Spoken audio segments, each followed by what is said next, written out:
Yo, Thought Warriors. What is up? Higher Learning is on. It's I, VanLaTEN Jr. And it's me, Rachel and Lindsay. So, wait a second now. I had something to say at the top of the show. Oh, I did. Okay, because I have something to say, too. What do you have to say? You go No, first. you go first. No, you go first. Go ahead. No, seriously, you go first because I'm going to talk for a long time.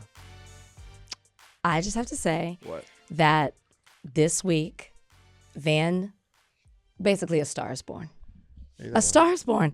Oh, shit. A This is star. so funny. We have to talk about this. Now, Okay. I never doubted you. Okay. As you know, Netflix is a joke's going on. Van did his comedic set. He did, in true fashion, go overtime. Yeah. But he was telling a story. He had us captivated from the very moment. I told him after the show, I said, I feel like I have to eulogize the podcast at this point. Why? because I feel like a star is born, and you might be on the road here. So- you could do the whole thing. It was very good. I thought the punchline was going to come at the end of the story. You were like sprinkling in jokes throughout. You had them by the palm of your hand the whole time, just like this. Just like this. No, I didn't do that. But that Well, does that's what she did. in I true was Van doing- fashion as well. That, of course, the joke was sexual. It was sexual. It was a sexual Of joke. course, we got there. So, But you were very good. I have to call. You were very You good. did a great job, I know Van. you were Thank you. You did a nervous, great but job. it was a really good thing, and I hope you do it again. guys, I wasn't nervous. I was dying.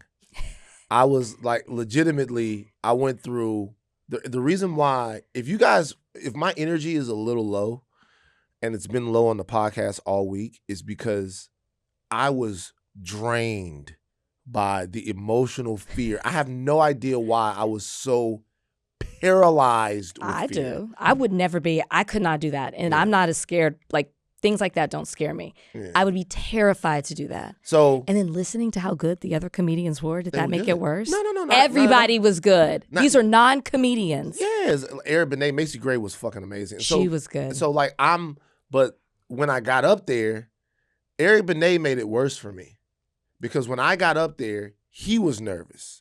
Oh, he was? All the women upstairs in the green room were having such a phenomenal time. They were laughing, they were Latinas, they were speaking Spanish and going crazy, and everybody was going crazy, was the energy. And Eric Benet was in a room off to the side, pacing back and forth. And like I looked at him, and he looked at me. I was like, bruh, I am fucking scared. I was like, dog, I can't do this. I was like, Eric, I can't do it, right? I can't do this. And he was like, it's weird. I can sing at the Hollywood Bowl in front of like 20,000 people, but this is different. I had some drinks, and the drinks were killing the And fear. Van is not a drinker. So was that's like, so there you great. go. Then Francesca comes over, and she goes, okay, no more drinks, because if you have another drink, you're going to get drunk. Then I went downstairs. They were like, it's your time to go up. I went downstairs, and when I went downstairs, I was sitting in the corner like this.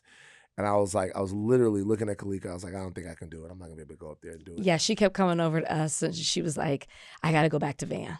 Yeah. She was like, I'm just coming to see y'all, but I got to go back to Van. I was like, please go do your thing. But after I did it, it was fun. It was interesting. I think I'm going again on July 17th with Ida. I think I'm going again. You're going where? On the road? I'm going on the road. I wrote a Charlie Kirk joke. Do you guys want to hear it? Don't you want to save it for the show? Yeah, I want to. No, that's not. We're not doing that. I want to prep the joke, and then we can take the joke We're not out. testing the jokes. I did the same here. thing on the Midnight Boys. Well, You guys then want to there hear you the go. joke? Because we have some people that are Yes, observing. workshop it. Would you guys like to hear Yes. the joke? I don't know if we can we have a choice, but go ahead. We Okay, support so, you. I'm not going to do this set. I'm going to do the same set that I did before on the 17th. But, Okay. I was going to tell the story of... By the way, we have to take that out of the podcast. We have to bleep it. But, like... 'cause I Yeah. wanna Yeah. hear the joke. Yeah. Yeah, but, like, yeah. Bleep that's what it. he said. Yeah. Well, we know that's what will my come style of after. We're comedy. gonna have some kind of Erica Kirk video. I don't know who she'll dress We gotta skip as some this steps. time. We gotta skip some steps. I We don't gotta know. get there. Oh, this is what I wanted to say before we get into the podcast. There's a guy. I've been seeing these videos, and they've been going viral, of this gentleman that I think is in Tennessee. I don't know if you guys have heard of this guy who is running around. Saying the N-word. Saying the N-word. Yeah. Okay. Now, as these videos continue to find me, I have thoughts. I've said here before that part of my duty to my ancestors is to not endure any pain that they had to endure.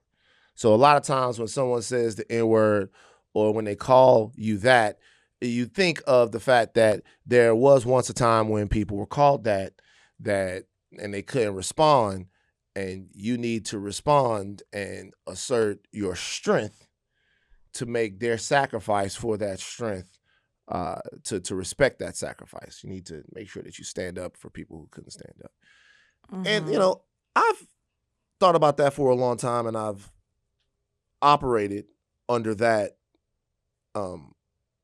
operating paradigm for a long time. That's been my modus operandi for a long time, with dealing with disrespect, particularly from white people. But I thought about something in this situation that my ancestors actually wanted for me more. What's that? Joy. They wanted joy for me. What my ancestors and what my great-grandfather, Big Papa, what Big Mama, what all of the old black people wanted for me more than anything was joy.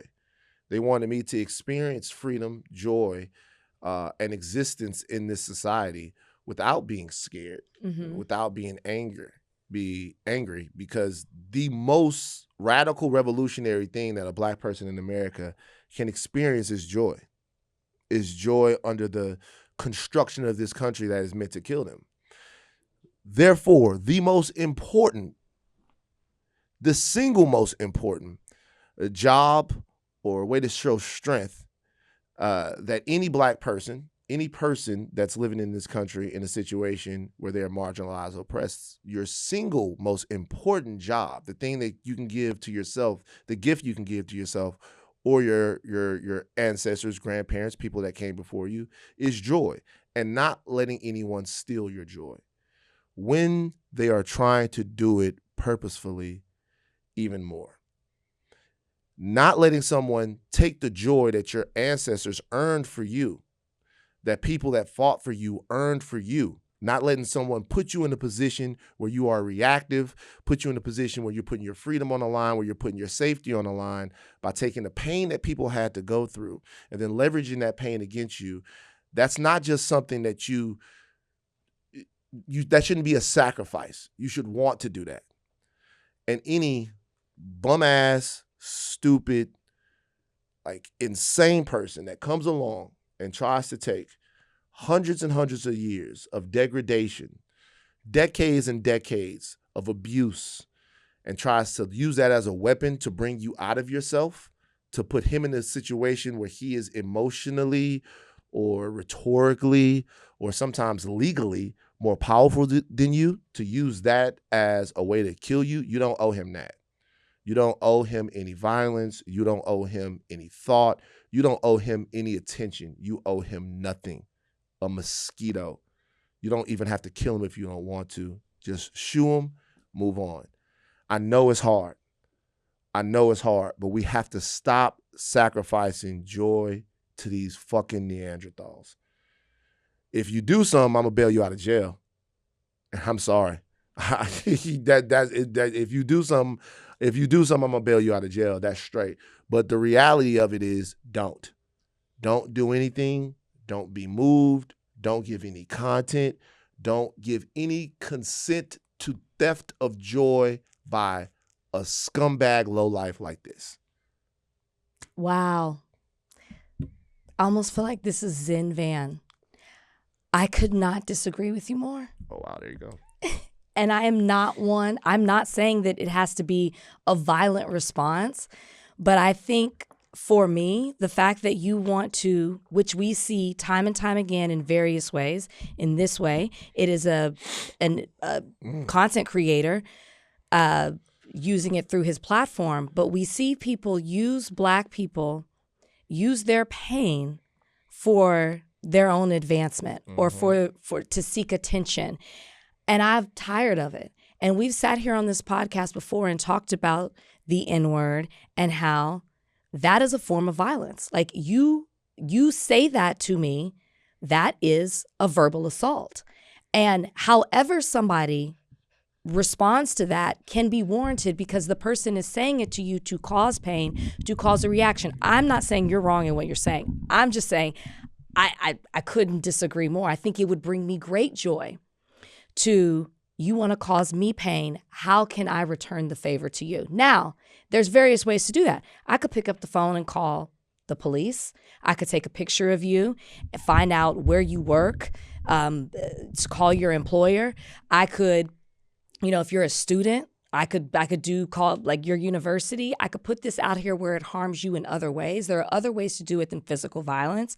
But to me, if someone is going to run up to me and say the N-word to try to upset me, knowing we know the weight of that word, I'm not going to sit there and turn the other cheek. I'm going to respond in some kind of way.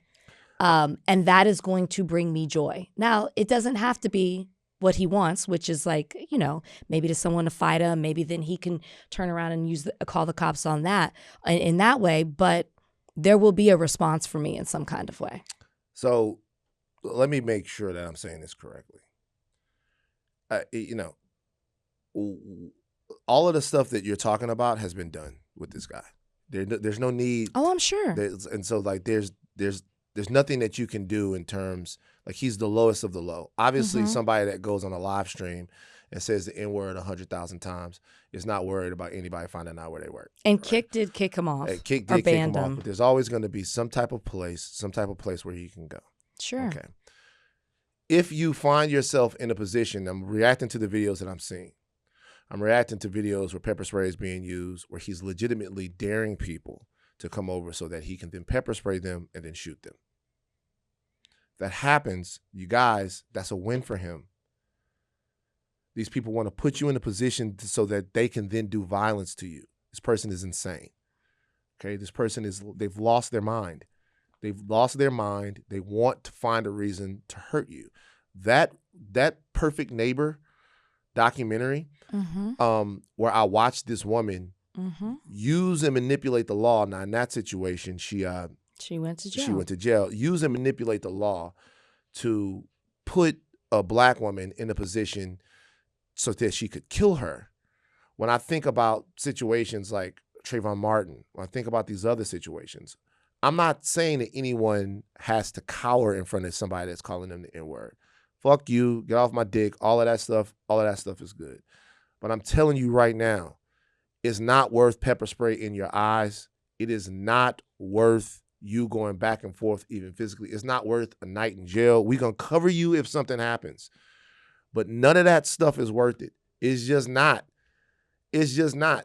Like, I'm not asking anyone anywhere to walk around and be called the N-word. What I'm telling you is, in this situation where someone is purposefully putting you in a position where your safety and your freedom could be in his hands by weaponizing your pain, you don't owe him that interaction. Well, that is all I'm saying.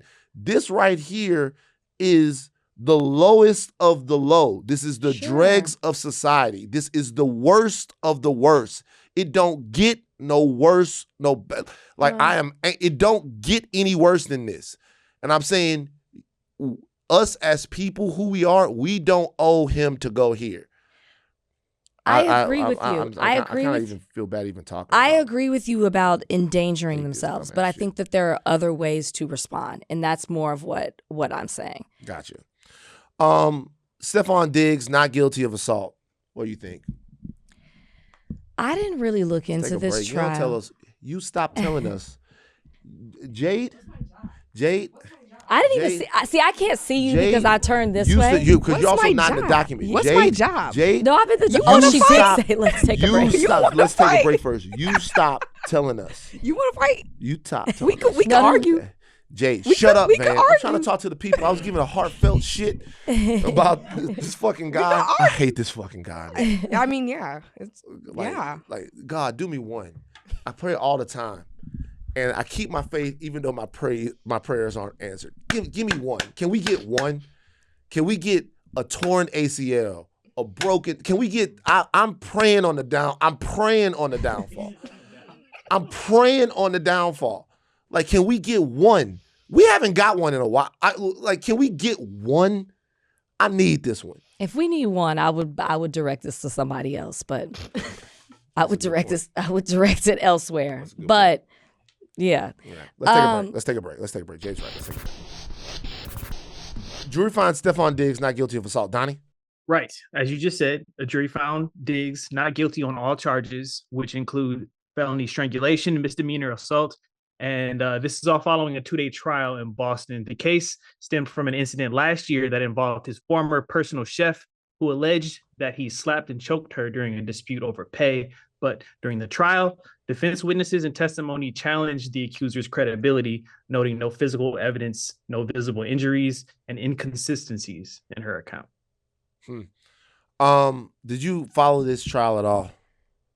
After it was done, I really went and looked back at a bunch of the testimony. I didn't follow it before, so I wasn't aware of, like, I knew what the accusation was, but I was not aware of, like, all the details surrounding it. Okay. After it came out and I saw the testimony, I don't understand how the prosecution allowed this case to go forward. Oh. This makes absolutely no sense to me. And here's the thing. This isn't me saying I believe, Miss Adams or I believe Mr. Diggs here. This is more of, as the state, when you were the prosecution, it is your job to properly vet the case. It is your job to properly prepare your witnesses and have your evidence in order. And if you don't do those things and you have the higher burden of proof, right? But beyond a reasonable doubt, if you know that you can't do that, then you don't have a case and you're pretty much wasting everybody's time. When I watch the testimony of Miss Adams, when I watch the testimony from the other witnesses that were privy to her before, during, and after the alleged incident, I do not understand how you thought you had enough to move forward to find him guilty beyond a reasonable doubt. I just don't. And even if they maybe did, I would imagine, of course, that they would have sat down and prepped her before. If you felt like she wasn't answering questions or there were holes in her story or that she was maybe combative as a witness, as we saw her when the trial was actually happening, then you should have, again, decided to not move forward with this case. Or you should have waited until you could get it together if you felt like, you do believe her story and you wanted to move forward with it. They were not prepared. This was a bad presentation. Well, it seems like she was clearly lying.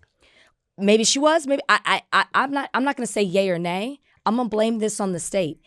If she wasn't lying, it looked like she was. Yeah. And my thing was, it's one thing if she comes up and says something and then people come up and say something different. Her story didn't even add up. The evidence, she could not explain why she did something and would say things like, I don't recall, I don't remember, I don't understand. It's almost as if she didn't even anticipate the questions that were going to be thrown her way by the defense, which is what the prosecution does as they're preparing their witness for trial. You have to prepare them for the cross. So I do not know why this case went forward at all. So this looks really bad on the state. 90-minute verdict. 90-minute verdict. Verdict in 90 minutes. Lack of convincing and credible evidence presented by the prosecution. That's what that signals. Now, it's interesting here. When I saw her on the stand, it seemed as if not anything that she said could she back up. This is my question to you. Legal eagle situation. If she is suing him civilly, that seems to be a situation to where, like, you guys, I don't want to. Is she suing him civilly I as well? don't know that she's suing him civilly. But what I'm saying is, I've seen a lot of frivolous civil suits. I have. It's a thing we talk about it's now. It's actually a problem here. I've seen a lot of frivolous civil suits. I've seen a lot of civil suits, guys, where the people are fucking lying. It's a deal where they just making shit up. I've seen a lot of civil suits like that, like through my time at TMZ. Some of the civil suits were for comedy purposes. I always bring this up, but there was one person that was able to, like, just do a suit, and it was funny. And I know that you guys don't like when I laugh at stuff like this, but in one of these civil suits, this guy said, say it again, he said that he was at Disney World and he ran into Johnny Manziel. And Johnny Manziel exposed himself to him outside the It's a Small, Small World ride. Oh, you did say, you said this.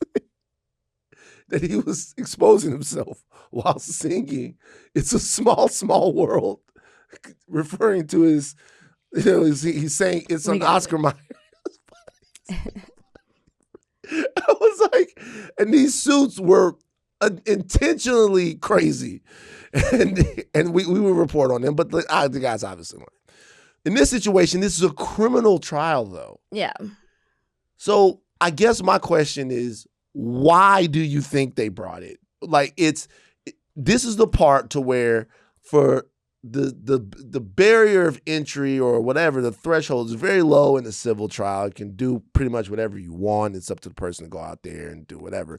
But in this situation, the state here is supposed to look at all of the evidence and make a determination about whether or not charges like this are going to be brought. Do you think that there is a part of them that either wanted to get a big fish like Stefon Diggs, or were afraid not to move forward with charges because he is famous and it would look like they weren't taking the victim's allegations seriously? Possibly. I mean, I'd have to speculate whether it was one or the other. Yeah. I don't know what motivated them to do it. And here's the thing, too. It's like, again, it's an alleged story.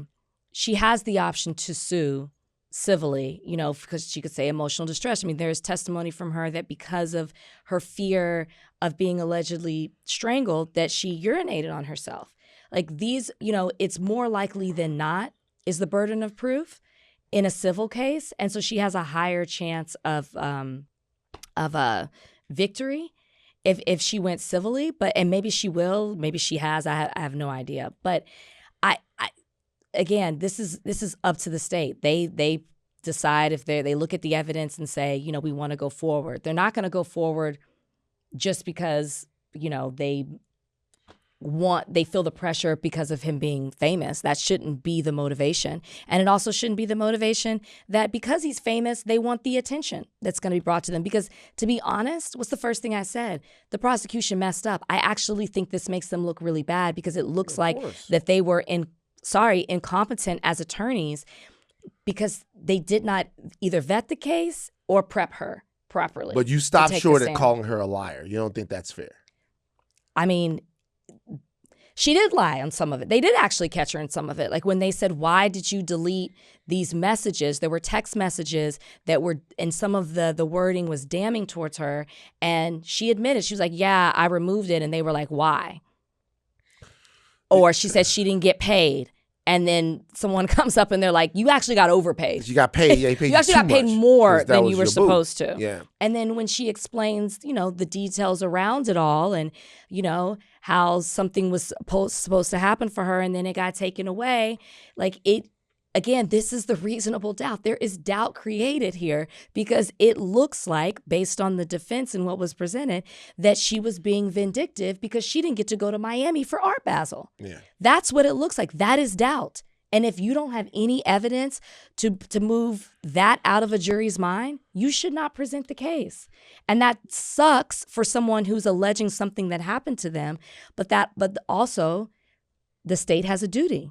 They have a burden of proof. So I sent out around a video of Elle Duncan. It's an interesting video. And the video is of Craig Carton asking Elle Duncan if she feels like, what did he ask her? If she feels like the Dianna Russini greatest love story of our time with Mike Vrabel, if that puts women in sports media in a bad situation because they're always up against this they're going to reference this incident. They're always up against this notion that they are using their feminine wiles to get ahead. Mm-hmm.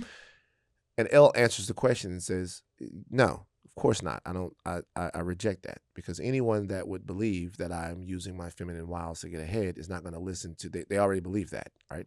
She says it so much more eloquently than I could ever say it. She goes, a reasonable person would not think that every woman that's in this business has to sleep their way to the top. Mm-hmm. I'll tell you why I bring that up. And I just want to say what she also says is if someone does think that, then they were always going to think that. They were always going to think that. And I think that's a really good point. And you're always chasing credibility with that person. The reason why I bring this up is because it is sometimes uncomfortable for us to talk about situations like this where an accuser is lying because we have to volleyball that with a societal notion of bitches be lying, hoes are liars, niggas that feel that way, and that in any situation, whether the accusations are credible or not, will look for a reason to dismiss the accuser's claims. And we sometimes want to say that, hey, there's never a situation or a case where someone is being less than truthful, because that gives steroids and ammunition, strengthens and gives more firepower to people, to the whole hoes that's lying contingent. Okay. The reason why I bring up the L thing is because those guys are gone. They're gone. Anyone that has a discussing enough worldview to look at somebody that's making this type of accusation or has put themselves on a line like this and say that they are 100% lying, or that this is a means to control rich and powerful men, those people are not the people that we are in this conversation with. They're just gone.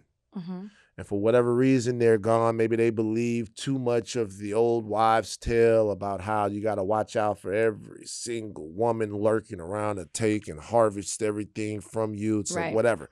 Okay, cool. So when we're having this conversation in good faith, we're not talking about them because they're out of here, right? Now, we still have to contend with them because there are way more of them than we think that they are. But in this situation, as intelligent people, there are going to be times where we have to look at a situation and be like, hey, she straight up is not telling the truth. And not just in a case like this, but in any case, with some of the favorite people that we like, men and women, to where they're going to say something, Jussie Smollett, say something and we're going to be like, hey, it's like, you know, like sometimes people are going to claim racism, people are going to claim stuff like this, and we have to be able to go, hey, they're not telling the truth. Now, in that case, believe whatever what it is that you want to believe. But I personally, the way I look at it is I don't believe him, right? But at the same time, I think it's time for Jussie to come back, man. Like nobody said he can't come back. There were people that think that Jussie can't come back. I think that Jussie it shouldn't end his career. Done a lot of good work, but I think that there are a lot of people that go, oh, he put people in this type of situation and said this. I know he would still be mad at me for saying that I don't believe the story. He's very upset. He's already been very upset because I made a joke and stuff like that. But I think that people were under a lot of pressure. They were under a lot of stress. People do weird shit sometimes. There really wasn't a victim in it to me. And so I'm like, hey man, I can't wait to see Jussie back on top. But I'm forgiving like that. I mean, I hope that this woman can cook again. Did you see the dried up hot dog? Did y'all see that? One of the testimonies, it was like, well, what did she cook? And she's like, it was a hot dog. It was dried up. Yeah. Now, I saw a picture of it, but I don't know if that was just like a social media thing or if that was really what it looked like. But it was just bread in a burnt wiener. What I do love is these articles on ESPN, because they always got to bring it back to sports. The last paragraph on ESPN is Diggs' 1,000-yard season marked the 7th of his career. It helped complete a successful career revival after season-ending knee injury. Like, they always got to bring it back to sports. It's funny to me. But do you think that they let him go because of this? The Patriots? What? Stefon Diggs? Stefon Diggs was into a lot of shit, man.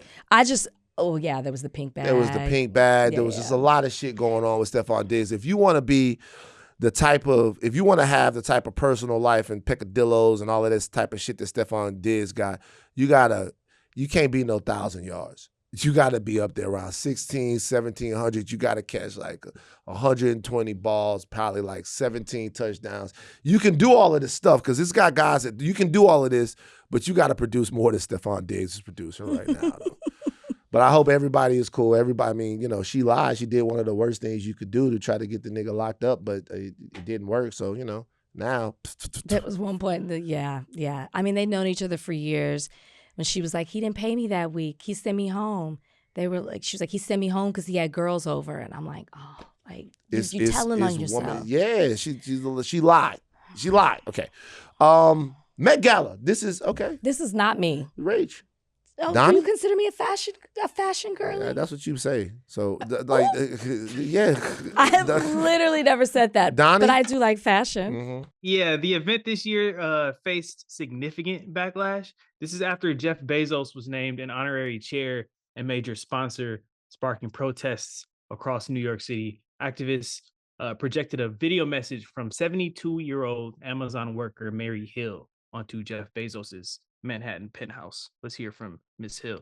Jeff Bezos, my name is Mary Hill. I'm a 72-year-old warehouse worker at one of your facilities.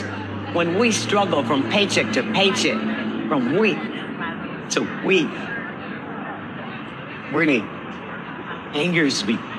Because if it weren't for every associate in every Amazon facility, he wouldn't have all those zeros behind his name. Shame on you, Jeff Bezos. The people that need to be being celebrated at the Met Gala are the workers, people like me. We deserve that celebration. We deserve so much more than we're getting. Remember, Jeff, ordinary people like myself that help make you billionaires, if we built it, we can tear it down. Think about that tonight, okay? Enjoy your damn gala. Tough stuff. She's right.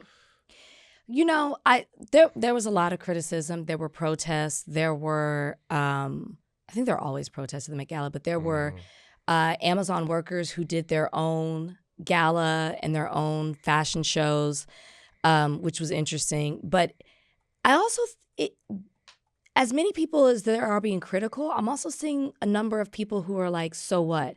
It was interesting. I was watching The View and to see their take on it.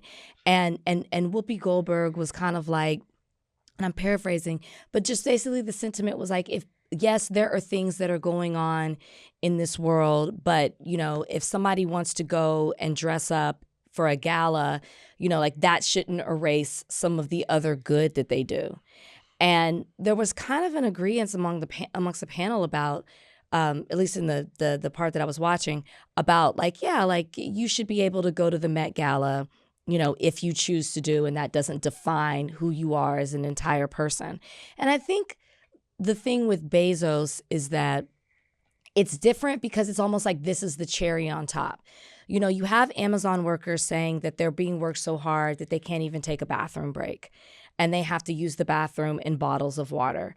You have, you know, the testimony of the woman here and the various other people that they projected across buildings in New York City.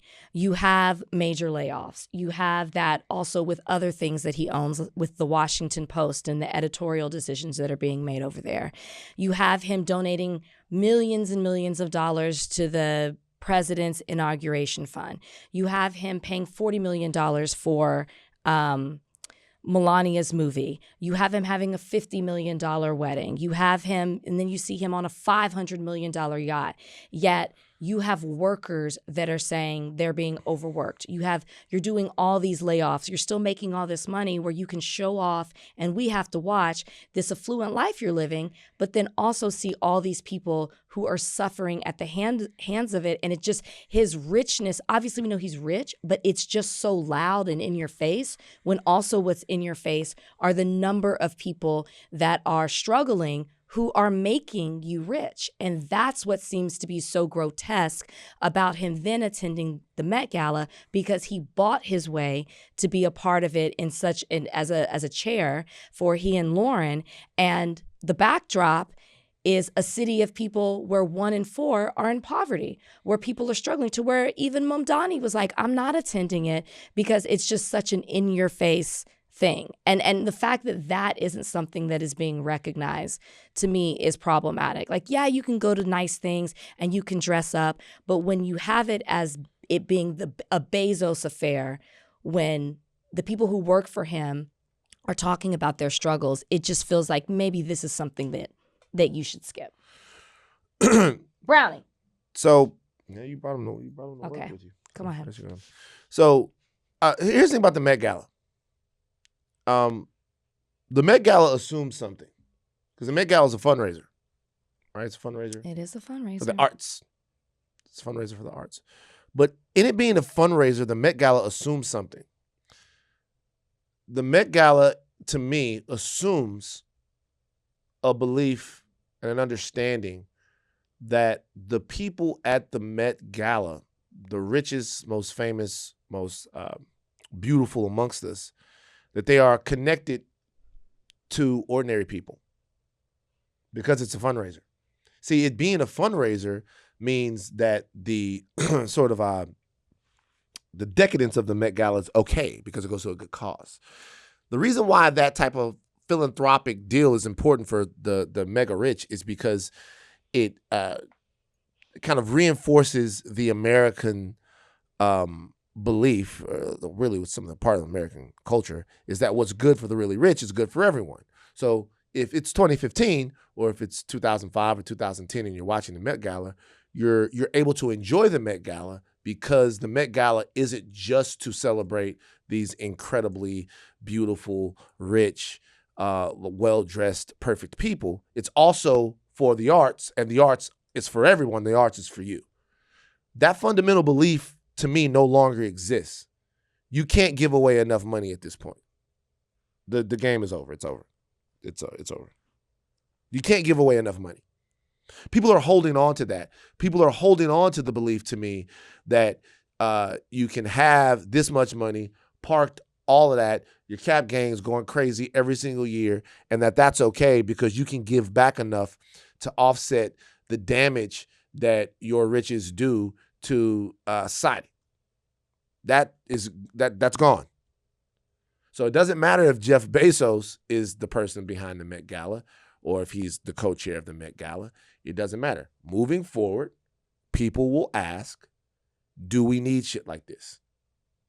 And the reason why they'll ask is because I'm not standing on a hot look. People love the Met Gala. It's very important in fashion. It's very important in all of that. It's a cultural event, all of this stuff. People are going to ask the question moving forward of all of this type of stuff, of any place where the rich and famous are celebrated. They're going to ask the question, is there anything in this for us? Is this a part of us in any way? Because once again, when things are better, when you have a little bit more money in your pocket, when the economy is moving, when it's working a little bit better for you, you might be able to have a good time, have some fun, do all of that stuff. You might be able to do that, right?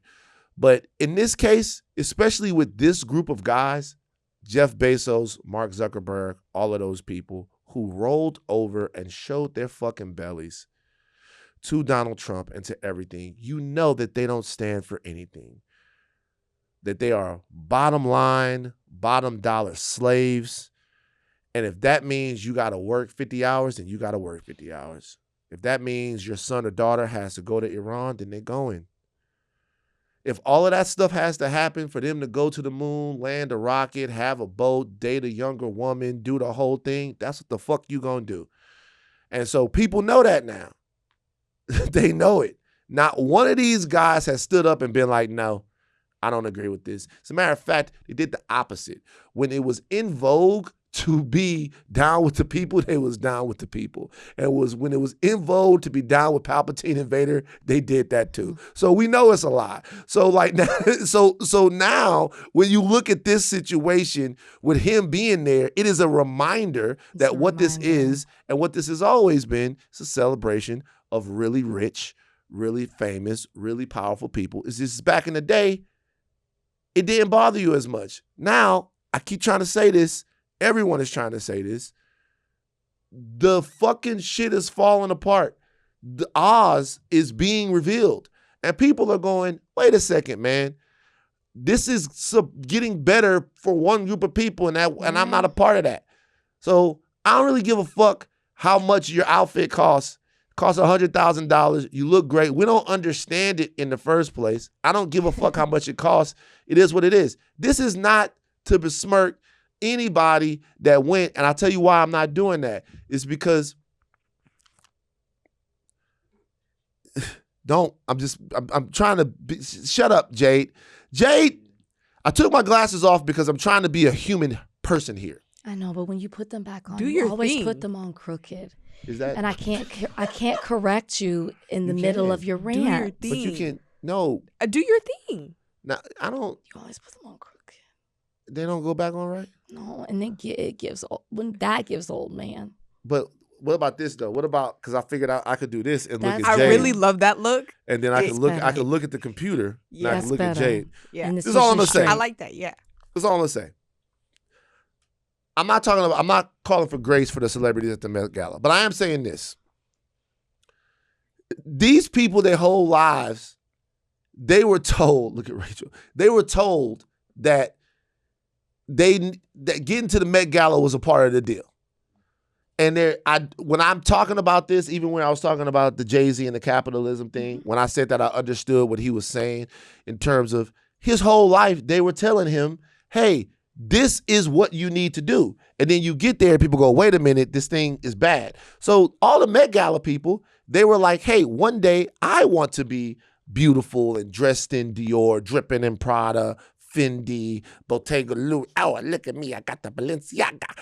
One day, and so now to get to that point and then to have somebody tell you, hey, you're really supporting something, I would get how for some people that would be either confusing or something that they would be like, wait a minute, hold on. Now when I get to the Met Gala's bad, or when I get here, I understand that from a human perspective. But what I'm saying is these types of things are going to be fucking litigated. But especially when you got that black lady who looked like somebody's grandma. 72 years 72 old. years Still old. Working. Still working. Still working. I got so many has questions. to. Does that woman own a home? Is there any type of ownership or wealth that she has? What is her life like? That's whose life I fucking care about right now. I don't give a fuck who built and made your outfit, how long it took to create, how long the train is on the dress, the theme of the Met Gala, none of it. I don't give a fuck about any of it. I care about that woman's life. That was brilliant. And that's not going away. So they might as well, in the next Met Gala, they should take 40 people from Amazon to dress them up. They should go to some small town and put some lady in all of that stuff that never gets a chance to do that. They should figure out who the fuck needs to be able to. They should, if they care about people. Yeah, I don't know. even really care about people going as much either. But with the Bezos of it all, it's like, You want to go? no, I actually, it's not for me. But I just, it's just the Bezos of it all. Like, it's all the millions of dollars you're spending, and you have so many people suffering. And it's like, why would you want to be in a picture with this person? Why would you want to be affiliated with someone who easily could redirect his money, but instead he lays people off so he can continue to live this? And then just the tackiness of it all. Like, they so busy trying to be so cool. They keep trying to buy their way to cool. You can't buy cool. And every single time, Lauren and Bezos. Jeff, yeah, like, it just doesn't work. Can I throw something into the pod? Can I throw something in? Okay, so MrBeast just did something that's very funny to me. Okay, so y'all familiar with Pop Base? It's food. Pop Base is a Twitter handle. Oh. Okay. No. So it's not a huge Twitter handle, but it is a Twitter handle. Okay, so it's both MrBeast's birthday and it's also Adele's birthday. So they both have the same birthday, wouldn't you know it? So Adele's birthday, I guess Adele's birthday was 2 days ago, actually. Mm-hmm. Adele's birthday, it said, happy 38th birthday to the iconic Adele. The Emmy, 16-time Grammy, and Oscar-winning vocalist is one of the biggest forces in music history, with numerous records to her name, including one of the fastest-selling albums of the 21st century. She is one of the best-selling, most acclaimed artists of all time, and it has these beautiful pictures of Adele. Like, see right here, beautiful pictures of Adele. Mm-hmm. Now, MrBeast's birthday was today, and this is what it said. It said, MrBeast turns 28. So MrBeast responded. Oh, he did. Okay. He did. MrBeast said, I find it funny how different these two tweets are. Mm-hmm. And they kicked MrBeast's motherfucking ass after he said that. Then he came back and he said, I'm now being crucified over this tweet. Guys, I didn't say anywhere I'm better than Adele. I just thought the contrast was funny. Stop reaching and live a little. They could have given him more of a description. Okay, you know what? Here's the thing. MrBeast is wildly successful. Uh-huh. For MrBeast, you was mad. Do you feel like he was mad? Yeah, he was bothered. It was a little embarrassing. For him, embarrassing. Yeah, because for him, MrBeast has 34.6 million followers on Twitter. Million followers on Twitter. MrBeast is looking around. I'm the motherfucking man. And he thought that they was going to give him the same love that they gave to Adele, and they didn't. I think we can admit it's a little, he wanted to feel some respect. Okay. And he feels disrespected. Okay. That's what he feels. I mean, he got acknowledged. He's a big time celebrity. He got acknowledged. At least they said happy birthday. So this is interesting to me. The fact that MrBeast, okay, what's your favorite MrBeast joint? I don't follow MrBeast like that, but my nephews are big fans of his Amazon show. They big fans of Amazon, so y'all fuck with MrBeast too. So MrBeast, sometimes I see something on YouTube and it'll be like, can you survive a year in a bunker with only fucking pissy sticks? Can you and your ex live underwater in a fucking igloo? Like, can you can you put your hand on the surface of the sun for 5 seconds? MrBeast finds out. Like, I see this stuff and I'm like, God damn, I'm looking at this shit and I'm watching and it is what it is. But like, I think this is a fascinating look into the difference between someone who gives you something to watch and somebody who makes you feel. Like, and I want everybody to understand this. There are a lot of people out there that are famous because they give people something to watch. They give them a way to pass the time, a cool spectacle to look at. If you are that person, there are riches and there is fame and there is access in that. You are never, ever, ever going to compete with anyone in any way who makes someone feel something. You know what's who produces a song that reminds them of their of the first time they fell in love, or a movie that makes them like re-examine their situation or anything. The ability to make a human being feel emotion is going to take that person and put them in a different plane than somebody who can stream for a long time or do a stunt or something like that. It's not the same. All of that stuff like that when he's looking at Adele, that's because people fucking love Adele because they hear her voice and it make them want to get to crying and shit.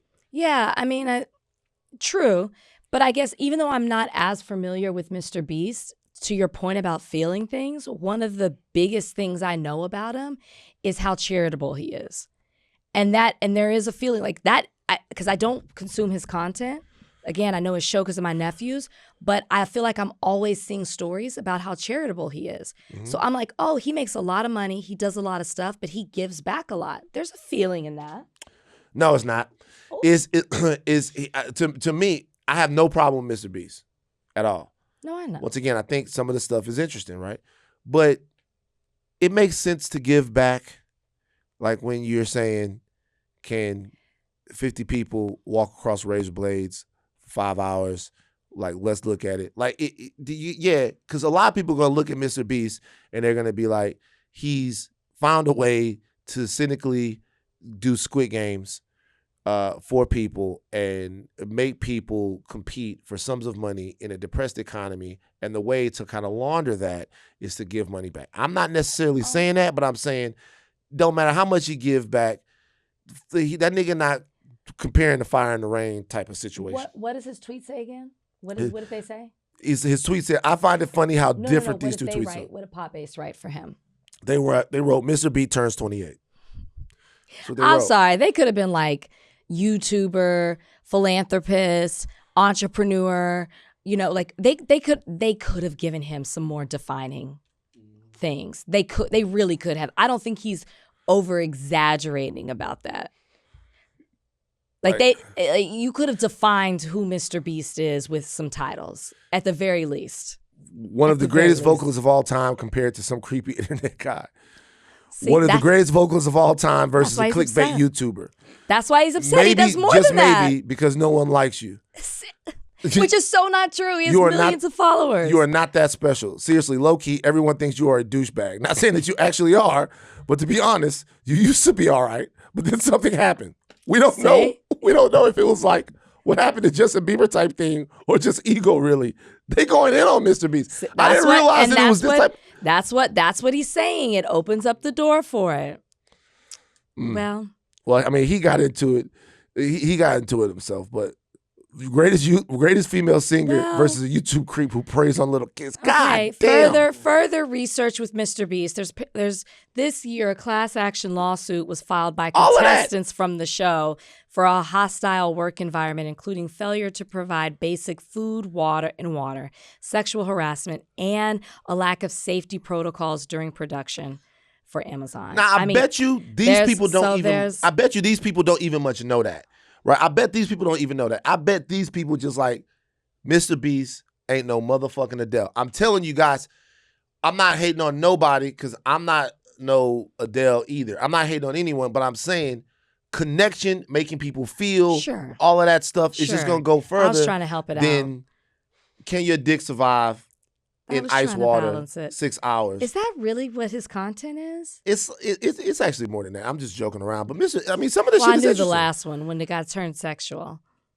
You know, I saw some higher learning fans outside of the. Oh my gosh! Yes, shout out to the higher learning thought Yeah. warriors that we met outside. Shout out to the Thought Warriors that came out. These two lovely ladies, and they went. We knew it would be sexual.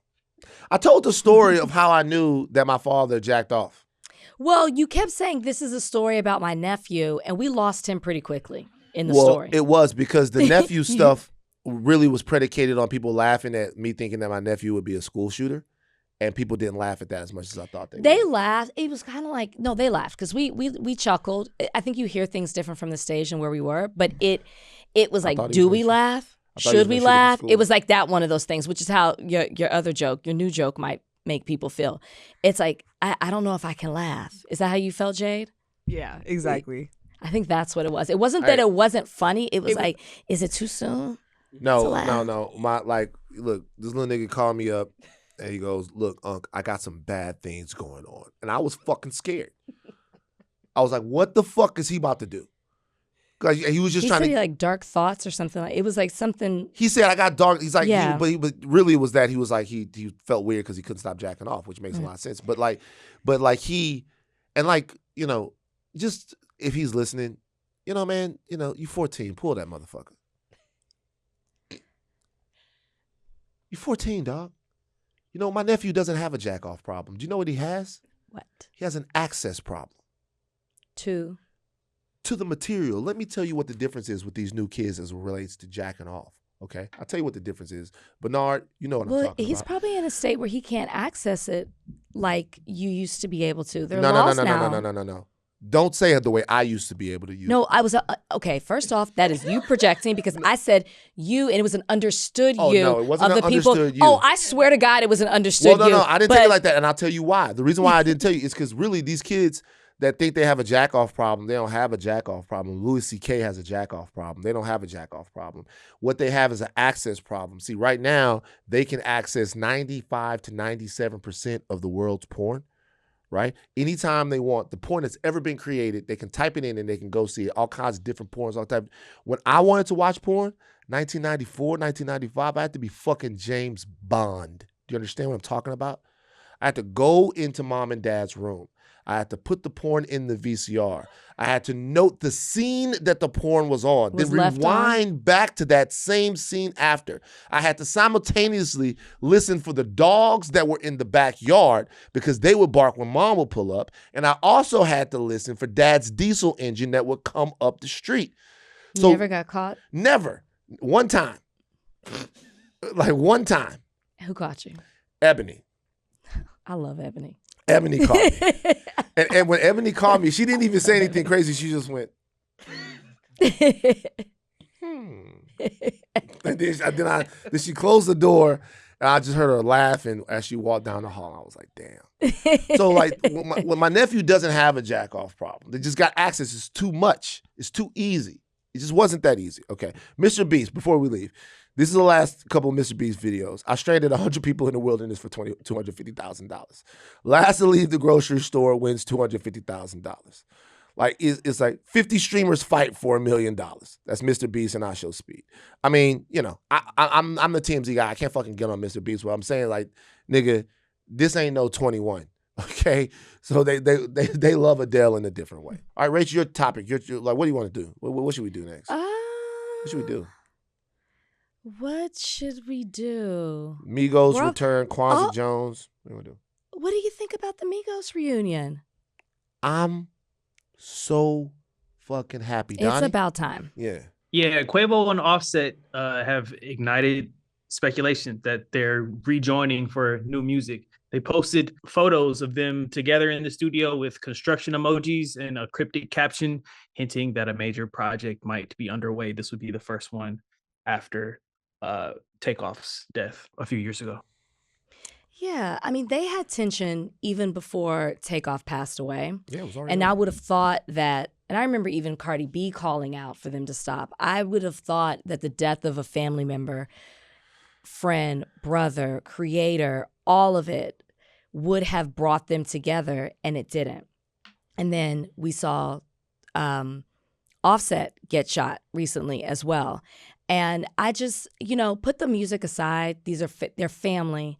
And whatever it is, differences they have, they should be able to come together. Now that they are coming together, they're better together, in my opinion, when it comes to music. So I'm excited that they've made up. I'm excited that they're coming back together and they're going to give the people what they want. That's how it should be. That's how it should be. Yeah. So it's phenomenal. It's phenomenal for a couple of reasons. Number one, we've seen the Migos apart, and I like some of the stuff. I think what really happened here was just Ego? a case study. Huh? Oh, What you mean? I said ego. Well, yeah, that's what happens. It's a case study in the way groups end up breaking up. So this is prior to the death of Takeoff. Like what you have is a group hits, and at first it seemed like everyone thought that Quavo was going to be the big deal that came from the Migos, right? Like I remember Quavo at one time, I think he had tried to get his own manager, or he was fucking with Scooter, or something like that was happening, and that whole thing got weird. And then all of a sudden, Offset becomes the one from the Migos that is killing guest appearances, and everybody is talking about. I don't know how that went over. There was they were never a group that didn't make headlines. Like sometimes it would be something that would happen, or something happened in the club or whatever. But it was just regular music shit that seemed to kind of force them apart.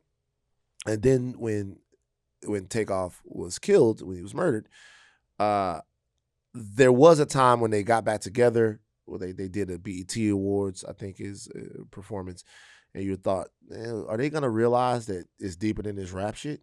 How long is it gonna take them to realize it's deeper than this rap shit, that they family, that they came up together, that they was in that situation where they were like climbing together and sharing clothes, doing all of that stuff, all this shit that niggas do when they don't have anything.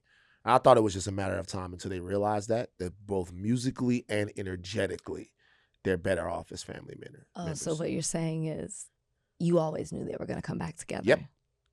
They family. And by the way, not only people have that, and always the case. Not only do they always like most of the time with these groups that have these big breakups, most of the time there's some sort of reconciliation when you think about these groups. There are some where there was never a reconciliation, but most of the time with these groups, you see them back together at some point when things slide out. Do you think that's motivated by things that aren't rooted in like family and brotherhood? Well, I think... Or because like when you say that, and I'm not just subjecting this to Migos, but when you're like, most of the time they come back together, when I think of that, I think, well, they need each other. It's more of a financial thing. Well, yeah, sometimes. But like then look at a situation like New Edition. Well, that's exactly what I was thinking of. Well, New Edition didn't need each other. Bobby Brown goes on and becomes like a gigantic star, and then New Edition puts Johnny Gill in the group, and they got the Any Heartbreak, my favorite joint. Yeah, we're still in the 80s. I'm talking about now, them coming back together. But now they old, right? So now it's like they can do New Edition with Bobby, and they can do New Edition without Bobby. And they did come back all together in the 90s. They did, Home Again. With Bobby and Johnny. Right, with Bobby and Johnny, all of them come back together. My point with that is like, even before that, my point with that is that you're going to see some sort of reconciliation from these groups, particularly when these groups were together when they were young and they had a lot of success and all of that stuff like that. A lot of them come back together. Now, sometimes people die or whatever, it doesn't happen. But with them, there was a closeness that also, even the way the Migos made music, like to me, indicated this closeness, because they ad-libbing, everybody going in. Like it was like they were one organism as a group. I agree. It's like they finished each other's Sentence, sentences with the rap. Like I was almost like, is that on the paper or y'all just like vibing? So like when they weren't together anymore, it was kind of like, it was really fucked up. Right. I'm happy to see it. I'm really happy they're coming together. Have we been staying away from politics on the pod? No, I think we've just. What? No, we can. I mean, what do you want to talk about? There's things happening. I mean, we just talked about redistricting. We did, and it's still going on. We and had it's a Karen shit Bass show. on the podcast. We did have Karen Bass on the podcast. You itching for some politics? I'm not itching. I'm saying, did you watch the mayoral debate? Did anybody watch it? Oh man, I didn't know about it, so I woke up this morning and I watched it. You watched it? I watched it. What'd you think? I think that if Spencer Pratt was trying to differentiate himself from Karen Bass, he did a terrible job at it. Oh, wow. He agreed with Karen Bass on a lot of stuff, and it was more so a back and forth between him and the councilwoman. Like, he flat out complimented Karen Bass. When it comes to the fires, obviously, we know where he stands with that, but he even was like, I don't want to run against her. She's got all these unions supporting her.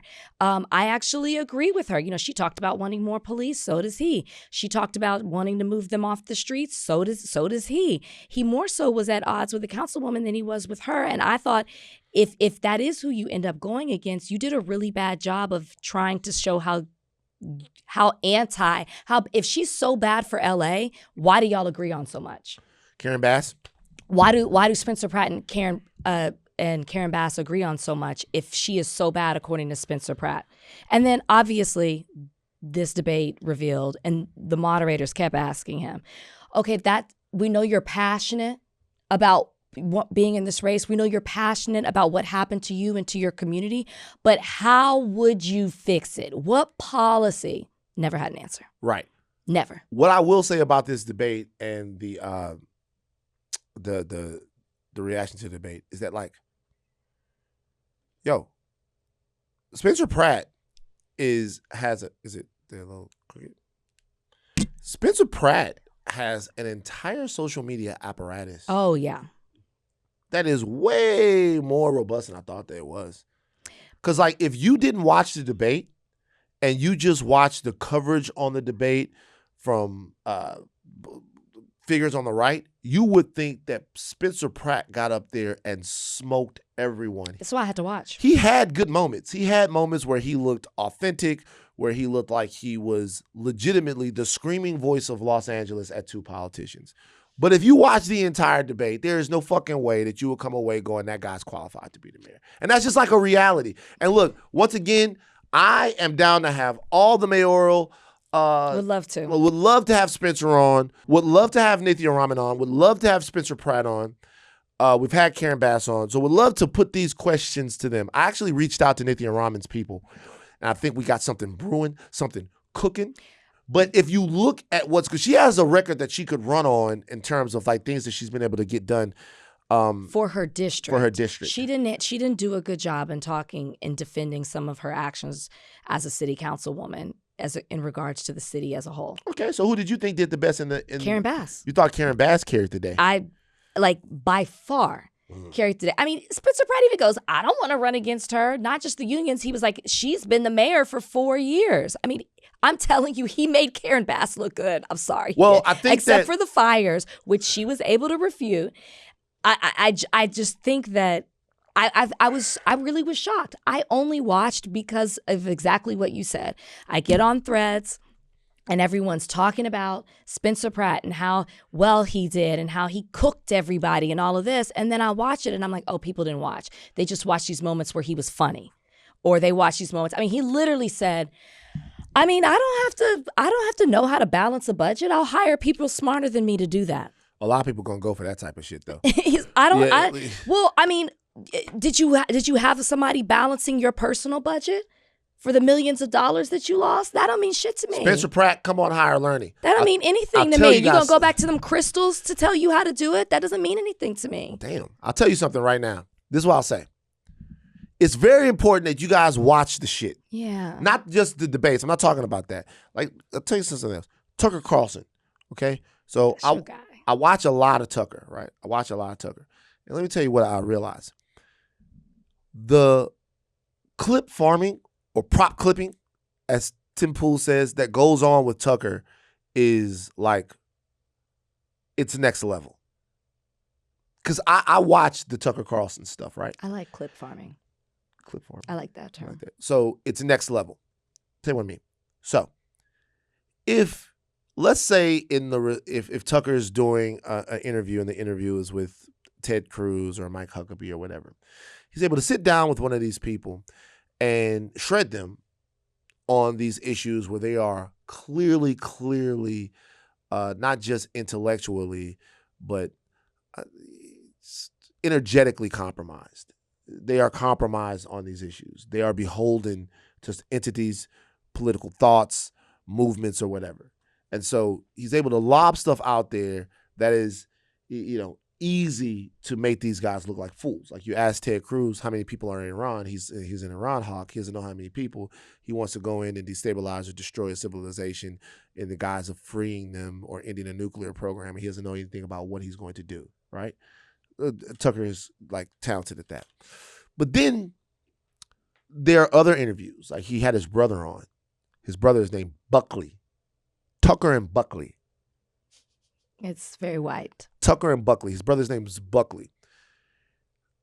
The conversation was so grotesquely racist at times. The conversation was so disgustingly racist, homophobic, anti-American in ways. They spent a whole fucking portion of the conversation talking about how much they loved big tobacco, how much they want people to smoke and to smoke. Like, you guys, a lot of you guys never lived during the time where you had to go places and people were smoking everywhere. There's people smoke everywhere. You got a fucking headache, the whole deal. So you guys don't have to live in a world where it was smoke everywhere. You go to the hospital, there's smoke. You go on a plane, there's smoking everywhere. Your world is better because big tobacco was brought to his knees. Facts. And these two guys are talking about ripping the filter out of shit and smoking it like it's 65. On top of that, they're talking about just all of the buzzwords, anti-white racism, all of that stuff. You watch the stuff that was clipped from that interview, though. The stuff that was clipped from that interview were salient points made against Donald Trump or salient points made against the government of Israel.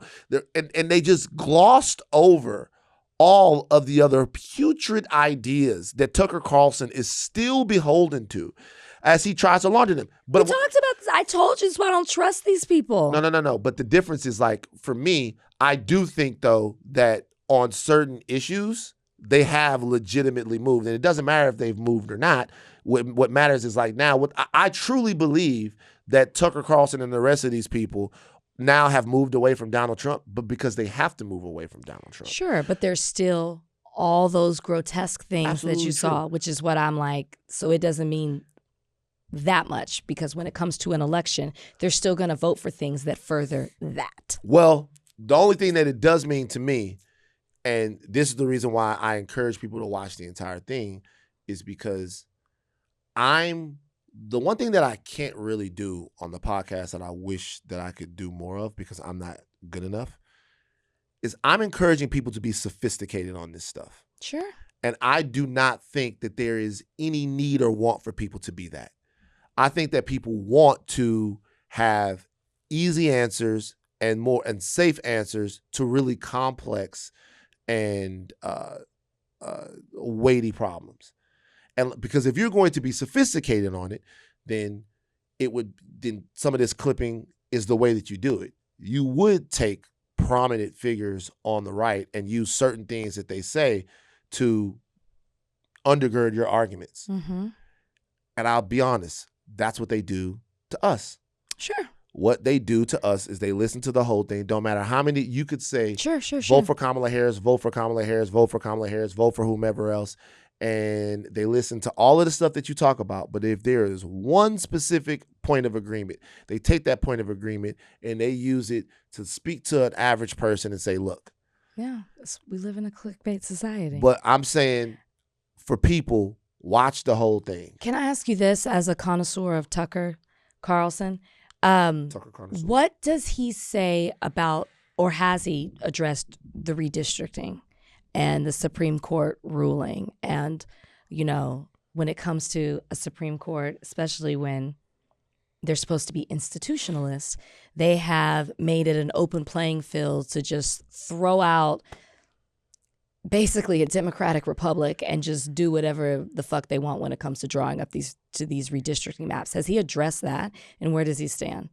Because obviously we know it hurts one group of people, so I'm just curious as to what he said about that. So this is what I haven't listened to him since that stuff has happened, right? The brother interview, The Buckley. brother interview was a long time ago. Oh, okay. So there's been a lot of Tucker stuff that's happening. So I haven't listened to him since then.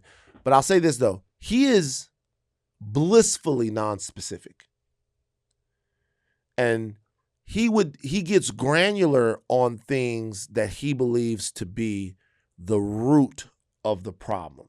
Okay. So he thinks that the root of Trump's bad policy right now is his relationship to Israel. So almost every single show comes back to that. Every single show comes back to the fact that America First can't possibly exist if Donald Trump is so closely threaded with the Israeli government and Benjamin Netanyahu. So every problem that exists in America is downstream of that. Every single problem, meaning that, like, if we're talking about homelessness, if we're talking about drugs, if we're talking about crime, all of those problems come because we are not focused on our country, and we're not focused on our country because we're beholden to another country.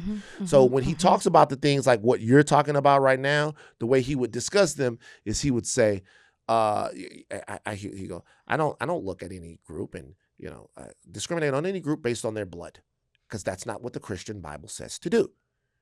Yeah. I don't use blood trauma against people. That's not a Christian thing, and anyone that would do that is not Christian. Well, he'd probably say that anything that has race as determining a district or determining the makeup of something should not be allowed, and then he would probably agree with it. Well, he would say that, except he is very specific about one type of racism, which is anti-white racism, which he believes, because part of that group of people's, part of their method of thinking is that they believe in, white male orthodoxy. So they think that anything that threatens that is destabilizing to the country, because white guys have to fly the planes and, make the food and do all of that stuff. So all that's important. But like, what I would say though is, like, where you can gain wins, I accept victory. That's the fucked up part about me. The fucked up part about me is that, like, if we're playing a basketball game, like, my goal is to win the game. Of course. So that means that if we're playing, two things might happen. Last thing I'll say on this. If we're playing a basketball game and you can't miss, eventually no. See? The opposite. If we're playing a game, a basketball game, and my goal is for me to score, then I'm going to make sure that I get in the way of you doing what you're doing. But if the goal is to win the game and you can't miss, then I'm going to make sure you get the ball. But even more than that, if we're playing and I realize you're going to shoot every time you touch the ball, then my goal then is to get you easier shots. Oh, we're on the same team. We're on the same team. If we're playing and I'm like, this nigga gonna shoot every time, there's two types of players. One type of player goes, man, fuck this nigga. They get the ball out of the basket, they run down, and they chuck it up every time. And now what you have is two people on the court, and both of them are doing their own thing. My goal is always to stay on the court. So if you're gonna shoot it every time, then I'm just gonna get you easier shots. That's the way I look at everything. The way I look at it, everything is, how do I win? And even if in somebody's rhetoric, it's not a total win. If I can use something that they're saying to add to what it is that I'm doing, then I'm going to be like, we have to take that win. I agree with you. And you take that single thing and you use it to your advantage, not as that single thing, and you don't do this, but I'm just saying defines or redefines who this person is now. I'm just going to use this piece of you. I still know who you are. Right. Okay. Well, especially when they say it so much. But watch the way. Here's the deal. Not everybody has to do that. Like we were talking about the Ilhan Omar thing. Not everybody has to do that. I'm not asking everyone else to do that. I'm asking you to be sophisticated in your critique. But if you go, hey, fuck you guys, but some of these people are going to have to go out and whip votes in places where they wouldn't necessarily get those votes. And we have to give them space to do that. So, Tucker, come on the show. Rachel will talk to you. Would you want to talk to I would have Tucker on. You would? Who wouldn't you have on? Candace. Only Candace. I have to think about some other people. Who? Give us a list of people. Give us a list of Rachel's names. I don't know if I would do. It's gonna sound like only women, but I wouldn't have Nick Fuentes on. Yeah, we're not gonna put any Nazis on. Well, I'm just you name because I was about to say Megyn Kelly, and I didn't want to just say women, so I was Nick Fuentes. You wouldn't put on. I wouldn't. You know, I wouldn't have on. You know those what do I call them? I don't remember what the original name is, so I'm just gonna say Fit and Fuck. That black Fresh and Fit. Yeah, I don't even. Do they even have that podcast anymore? They do.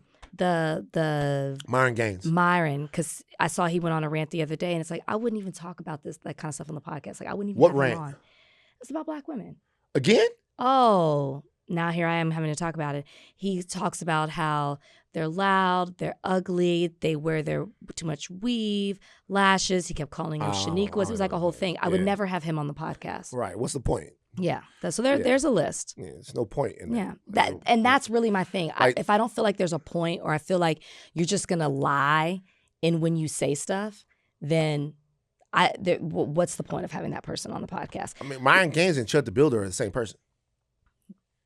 Agreed. Same person. Same guy. Agreed. Same guy doing the same thing. Agreed. Same guy doing the same thing. It's the exact same shit. Trying to, like, going back to that, it's the same guy doing the same shit. Same thing.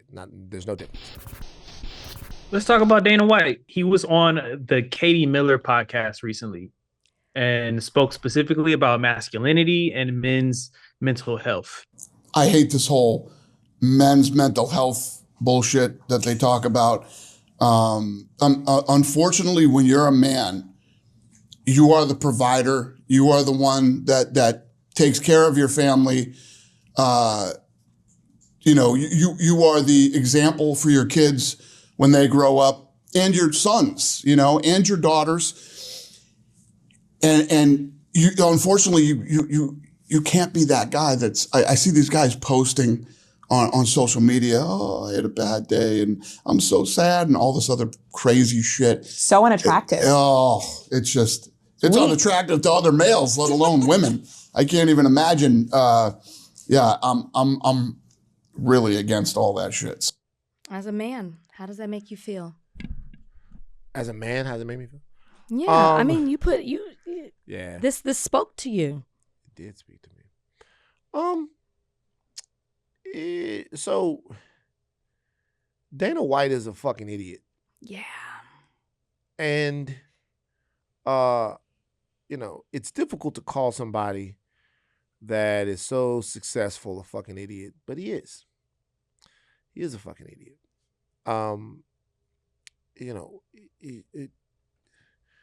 Men have a choice.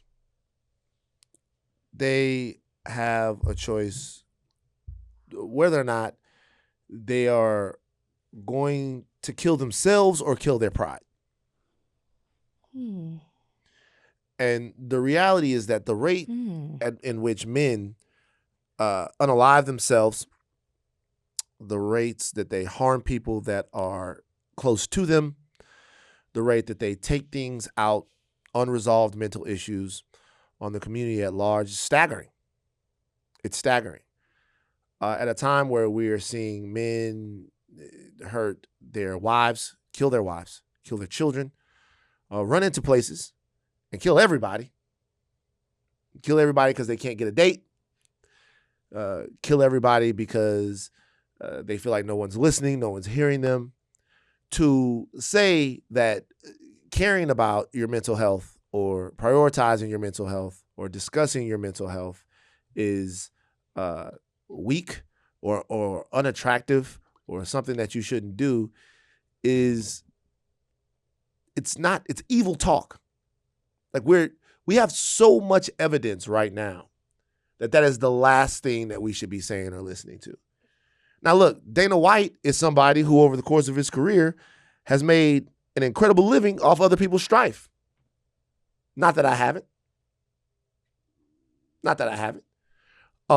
but he's someone who's made a lot of money on the fact that sometimes men are angry and they need to take it out on someone. You know, MMA is a sport. It's a skill. It's a discipline. It takes a lot of thought and precision and practice and all of that. I'm not saying that everybody in the UFC is crazy, but I am saying that, you know, we live in a society where watching each other brutalize, watching people brutalize each other is something that we get off on. So that kind of is what it is. You know, I box. I'm a boxer. I get it. But, you know, for him to be at this point and say those things, I would just tell men that not only is Dana White an idiot and a liar, but he's obsolete. Yeah. That type of thinking is obsolete. I would say to men that I want you to be happy, and I want you to thrive, and I want you to thrive and be happy with nothing to hide. I want your vulnerability and your struggle to be something that you can publicly revel in overcoming. I want your son to be able to look at you and say, my daddy went through that and he's better. My daddy can talk to me. My daddy made a better me. The pastor at my church made a better me. The teacher made a better me. My coach made a better me. I know how to be who I am in a better, realer way because that man was better and realer to himself and he didn't have to hide. And there's nothing pussy about that. There's nothing unattractive about that. There's nothing whack about that. Dana White should be ashamed of himself. And maybe if he was better regulated, he wouldn't have slapped the shit out of his wife. And that's exactly what I was about to say. Dana White is a dangerous man, not just because he slapped the shit publicly out of his wife, publicly, and moved on as if it was nothing, but also because of this rhetoric. You use the word obsolete. He feels that young men are disconnected from traditional ideas of purpose and identity, the key word being traditional. It's 2026. In this entire clip, at least that we listened to, women are nowhere in the picture. He talks about how men are supposed to be looked at by their children, by others in society, how they're supposed to provide, as if women are not allowed and are not capable of doing these things. That's the society he wants to live in, and maybe he does in his bubble where he literally puts his hands on his wife. But the reason that men feel so disconnected is because men feel more than just the monolith that he wants to make men be. Men feel more than what they were traditionally, and they always have, but what they were traditionally told they had to be and how they had to exist in this society. And it's the fact that there is this conflict of they're not allowed or they're told that they can't express themselves in that way that has them feeling so disconnected. And maybe if the Dana Whites of the world would shut up and we would welcome a place where you can be vulnerable and that masculinity isn't defined in one way, just like femininity isn't just defined in one way, then we could all be a better society where we know how to function better, our mental health is better, and we understand each other better. He is a dangerous man. Yeah. Well, I don't even know how to really strength.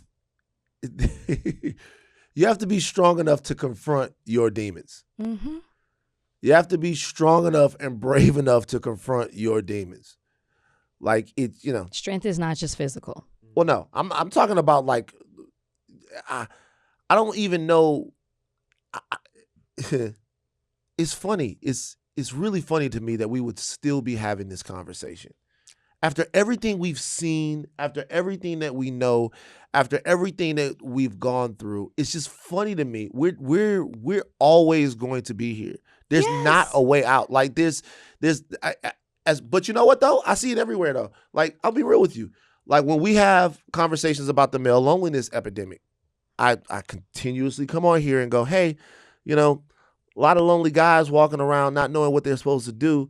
I don't think it's okay to kick them in their ass and go, men should be lonely. I think we should probably talk about that, right? Because when they snap, they hurt everybody. No, There's no quarter anywhere. I'm not going to act like in this conversation that I've been trying to talk about, there's just the Dana Whites that haven't given us any quarter. There's been no quarter given anywhere. There's been no quarter given to anybody. No one says you're so terrible, maybe you should go through stuff. I get it that y'all feel that way. I understand that that's a thing. But what I'm saying is when you're looking around, there's so many different groups of people going, suck it the fuck up. I'm like, fuck it. And now, like, this is the owner of the UFC saying, suck it the fuck up. This benchmark for masculinity, the guy's going, I need to suck it the fuck up. Then there are other people that are going, I don't know how to talk about this and how I discuss this without centering myself. Is there anywhere that we can have a conversation about this and really discuss it and get to the middle of it? And there's not. There's not. Like men have created their dungeon, and they created it. They created it. They created the dungeon.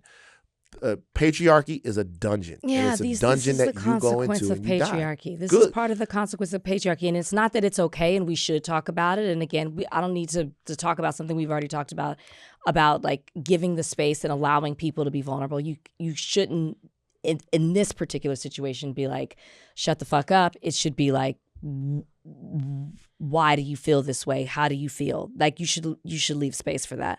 But in the same way, as we're talking about Tucker Carlson, and there is a need to protect your whiteness because you feel that the world is becoming majority minority, and you have a fear of the white replacement theory, and we're seeing you use the Supreme Court and Congress to create policy and legislation and laws to protect your whiteness and to keep that in place because of the fear of losing it. That's the same message that Dana White is giving and trying to protect what he feels like a certain man should be, how a man should be in society. And he is trying to protect that notion. And he is putting out very harmful, dangerous rhetoric to keep that going. Yeah.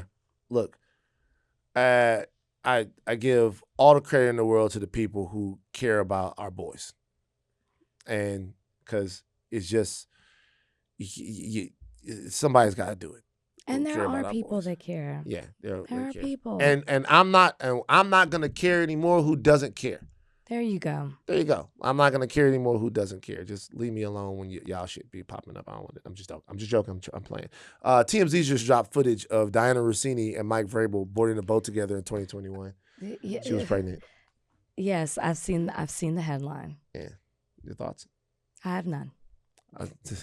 It seems like, doesn't it seem I'm not doing the speculation here. It just don't look good. It don't look good. What are we speculating about? It does not look good. You're not going to get me there. What are we speculating about? I think we need to those people, and they are both married. They have spouses. They need to figure that out away from the headlines. They don't look good. But at this point, I mean, they're yes, you can take context clues and put some things together. It just doesn't look good. Jay, you say it. Why you gotta make Jay, me say it? what are your thoughts? Because that's your girl. Ray, no, I know her, but I'm just joking. Jay, what do you think about this? It doesn't look good. It's giving. I mean, one headline, okay. It's picture. It's okay. Two. The implication is that what Van wants us to say and what he is speculating and what a lot of people are is who is the father of the child? And who is the father of a child? I never. That's not true.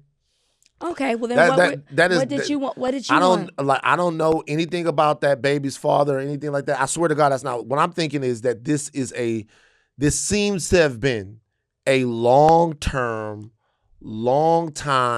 entanglement/relationship. We knew that 2 weeks ago when we saw them kissing in a bar. So why are you telling me what is this video show? She's pregnant 2 months, like it's 2 months before she's about to give birth. That this we already was in knew. 2021. Yeah, this was in 2021. We already knew that there was a kissing video before then. But I think though that people are getting to an understanding of the depth. We need to leave them alone. Of this relationship, the understanding of the depth of the relationship. I'll say this. Like understanding, like what's the difference in this? We covered the shit out of August Alsina and Jada and Will. Like, what's the difference? Like, what's the difference here? What's the difference? Like, why this? The difference is that they admitted it. Okay. Jada was like, we had an entanglement. They admitted it Will after they came were. out. They admitted it after Well, all the. he came out and said it. Well, they admitted it after basically the But the shrapnel story was out there, the bomb these fell. people got caught. Somebody hired a private investigator to follow these people, and they denied it. Neither one of them have flat out said, hey, we've been having an affair for this amount of time. August Alsina came out and was like, listen, I've been having an affair with Jada Pinkett. Yeah, I think that And then she came out. So it was a different approach. I think that there's no difference because I think that, as a matter of fact, in a lot of ways, in that situation, there were these like gigantic blow-ups, right? There was the Will thing, and then eventually, and what you're talking about has kind of happened. They've kind of, at least from Vrabel's perspective, he's kind of came out and said, I've made decisions and I've done things that like I'm not proud of, that are bad in my family. He's essentially admitted it. Now, what is continuing to happen is every single person that has video footage of them together knows that they have something that's valuable and to do you know TMZ. why that's happening? Because they are not coming out outright with it. With August, like Jada sat down, they talked about the timeline, how it happened. There was no need for speculation or assumption because they were telling you what was going down. With this, it's like, well, I need to take time to be with my family. I've made some mistakes. Okay, well, what's the mistake? Was it a one-time thing? Was it multiple times? Did it go on for years? Did it people are trying to fill in the gaps, which is why I think you're continuing to see videos and stories and like what you just dropped, this video of them on a boat. Like I just think they are married, they have families, they need to figure that stuff out. So clearly we're having an affair. What I would say is, you're almost answering my question and saying the difference in the August. Really, this is what I believe. The reason why we covered the August Alsina Will thing and all of that stuff wasn't because everybody was, because it was some mess involved people that we thought were married, and she was with an R&B singer who was living up there with the family, and they was having sex and all of that. And people go, whoa, that's a lifestyle that we're not familiar with. This is Will and Jada, two of the most famous people in the world, and people want to know what the fuck is going on. You add that, plus the shit that happens at the Oscars, plus all of this other stuff, that's going to be a celebrity story that's going to have some legs. With this situation right now, you have two people that were seen together. Like, is it an affair? Is it not an affair? And it turns out that this is not an affair. Dianna Russini and Mike Vrabel did not have an affair. This is not an affair. They are in love. These two people, for whatever reason, are in love and have been in love for a long time. I wasn't thinking anything about the paternity of this child. What I am thinking about this is, think about the amount of affinity and love you have to have for somebody on both sides of this, right? Now, men cheat when their wives are pregnant all the time. They cheat when their wives are pregnant all the time. I'm not making a specific indictment of Dianna Russini here because of that. But she is pregnant here. If in fact this is something romantic, which it probably is, she is pregnant here and he is there. Men cheating on their wives when they're pregnant is one thing. Men going to be with a woman that is pregnant for another guy, I don't know that I've ever known someone who has done that. And I know the dregs of humanity. I know the worst of the worst niggas, the niggas that have done it. I don't know that I've known or been in a conversation with one of my homeboys to where he's been like, yeah, man, she's 6 months pregnant. I'm still going over there, though. Normally, you let that little motherfucker cook. And then when it pops out, maybe you get back on the train. But this is a situation to where he must see her. He has to see her. I wasn't actually thinking of the paternity that's thing. why people are speculating that is his baby. Because the baby's name is Michael. And that's why people are now speculating that. And that's why I'm like, we gotta let them do their own thing. That's a lot. That is a lot. But I will say this though. Very common name though.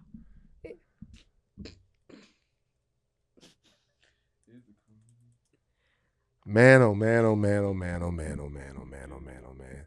Coach Vrabel in the cut. TMZ says that the son was named after her brother, not Mike. Yeah, Vrabel. I'm not. I don't think that there's any Oh, they paternity have 2 children together. issues. My question is this: if you are And the by dad, they, I mean if you are Dianna, the her dad, husband. if you are the dad, do you now want a paternity test? I would. You would? Yeah. Let me take that back. I don't have children. So I don't know what I would. The reason I immediately said I would is because my curiosity would want to know.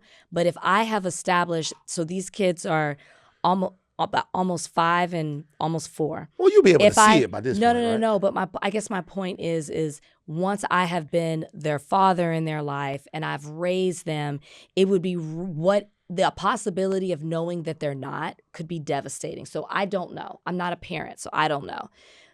But as a non-parent, I would, yes, that's my initial answer. But I can't imagine what somebody who's a parent might have to question whether or not a child is theirs or What not. do you do next if you are Dianna Russini and Mike Vrabel? Well, together, nothing. I mean, Mike's focused on the season. He's trying to save his job. I don't think I it's in think jeopardy. he's trying to save his marriage. Well, that too. Yeah. Well, that too. I mean, yes, obviously, that too. His marriage, his job, all of that.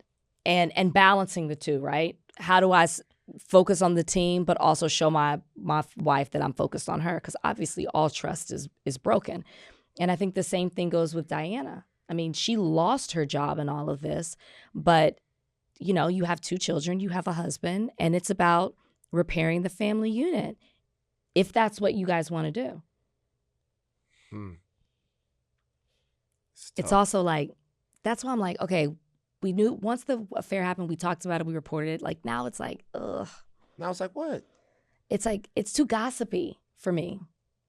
Really? The speculation around like the paternity Yeah, and all I that, don't that know. people are doing all that. But I'm saying that's why I thought you said that, because that is what people are talking about. Yeah, I don't have any. And to your point, when you're like, I've never seen this before, and it's like, well, that's why people are saying that. No, I've never seen that before. I'm just being honest. I'm sure some niggas gonna be like, hey man, my man went out. I've never seen that before. I haven't either. And all of that, like, if this is in fact, because you would think that like in this situation, they're gonna go on the boat and they chilling if there's that, you know. Bernard, we being serious, bro. Hold on for a second. We being serious, bro. Jade, don't laugh. You would think that if this is a romantic Tristan, at some point there's gonna be some romance, you know? And This is a long time. what? 5-6 years. Yeah, but I mean that happens. No, I'm not saying it doesn't. It's just a long time. It is. But that's interesting. You know what I'm saying? Let's move on. Don't you have a little something for the I people? got a list for the people. Okay. Whatever happens to her should happen to happen to him. That's all I'm saying. Okay. I don't think nobody should lose their job over no shit like this, but if somebody lose their job, everybody gotta lose their job. Well, and it's like nobody's having the conversation of whether or not this speaks to men getting hired, and like it's just Man's getting hired with what? well, with like what we were talking about with Elle, the conversation then becomes: does this make it harder for women? We don't have those conversations with Mike Vrabel or men in these type of situations. But keep going. Go ahead, get to your list. We've talked about dick riding before, but there's certain cults of dick riding that are overtaking everything. These are the top 5 dick riding cults in the world right Cults. now. Cults. Top 5 cults. Top 5 cult of dick riders that exist. Now, some people just missed the list. This is a VanLaTEN, but I'm not going to go through all 10. I'm going to do a top 5 and tell you who just missed the cut. Rap hives. Y'all starting to become all dick riders. Don't matter the hive. Okay? All of the hives are becoming dick riders. All of them. All of them. Don't matter if I like the rapper, if I love the rapper, all of these hives is going too far. It's going too far. It's ruining hip-hop. Looks maxers. The people that created the clavicle people. And all of that people. It's going too crazy. We haven't talked about that yet. Star Wars fans. Oh. Yep. Why? What's happening? Is there a new movie? Is there something coming out? Is there, like, where did this come from? All of these hives that I'm talking about are so dick riding that they threaten to ruin the very thing that they are dick riding. Oh no, I'm afraid with some of. Star Wars hives, Okay. out of here. Okay. Last one, centrist Democrats. Didn't quite make the top 5, but they in there. Oh, these are honorable mentions. These are honorable mentions. Oh, okay. These are honorable mentions. Okay. Centrist Democrats. Getting to that point with them. Getting to that point with them, to me, where I'm starting to have conversations with people and I'm like talking to them. I'm like, are you listening to what I'm saying? Like, you can't sell me on Hakeem Jeffries right now. It's very tough. Right? It's tough to do the Chuck Schumer shit right now.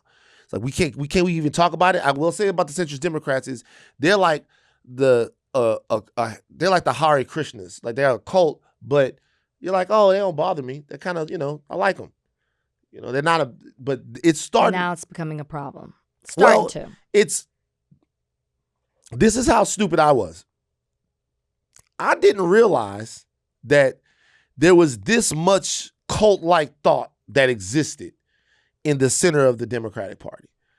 Because the reality is that these are the people that are for voting rights. These are the people that are for certain things. But as things get a little bit more complicated, I see them holding on a lot harder to a lot of ideas that just don't work anymore.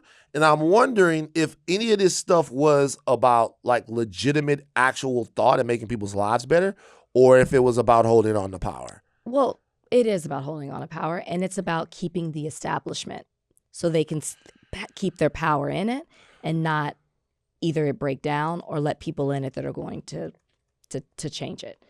See, the establishment, it's the cult, the Democratic centrist. But they did not make the top 5. All right, well, let's get to it. Let's get to it. Number 5, Run Club people. Everybody that's in the Run Club. You sound like a hater. Okay. Everything in your life, can I get through my list, please? Everything in your life cannot be about one thing. You can't eat to run, sleep to run, music to run, fuck to run. You need balance. Run Club people is going too much. I see it everywhere. Like everything is about run. I've run a lot of stuff, a lot of times. You just run all around, run miles and miles and miles and miles and miles. I got a nice Run Club app, but the Run Club shit is going too hard. It's nothing to do with hating, okay? This is my list. It's my observation. Run Club shit going too far. They just edge out the centrist Democrats. Okay, number 4, crypto bros. You guys are saying that this currency is going to save the world, but no one can explain to me how. Yeah, agreed. Like no one can explain how it's going to save the world. No one knows. I just listen to the crypto bros over and over and over and over and over again. This goes up, it goes down. People lose all their money, whatever. Crypto bros can't tell me how. What happened to the NFTs? Where they at? You guys told me. You said, get an NFT. Told me 2019, 2020, 2021. Said, get an NFT. Put all the money in the NFT. Put money in the NFT. What happened to the NFTs? They're gone. So all of this stuff, no one can explain how they're going to save the world. I don't know what's going on. Number 3, Nikola Jokic stands. People that love Nikola Jokic. Now, I'm at the Ringer, which is the very tip of the penis for this group. Now, people keep telling me that Nikola Jokic, is a basketball player, is Magic Johnson mixed with Larry Bird, mixed with Shaq, mixed with Tiger Woods, mixed with Babe Ruth, mixed with Michael Jackson, mixed with Spielberg, mixed with McDonald's fries in 1995, mixed with the Pam and Tommy sex tape. But really, he's just Aaron Rodgers. That's who he is. And that's okay. That's like, him being Aaron Rodgers is fucking cool. That's fine. But we really have to have a conversation now about how far down the road that these Nikola Jokic stands are going. He's Aaron Rodgers. He's a guy that peeled off one championship and a bunch of MVPs that we like to watch. Done. That's okay. Okay? That's fine. That's actually awesome. But that's all. Grow up. All right. Number 2, Joe Rogan comedians. In many ways, this is the saddest group.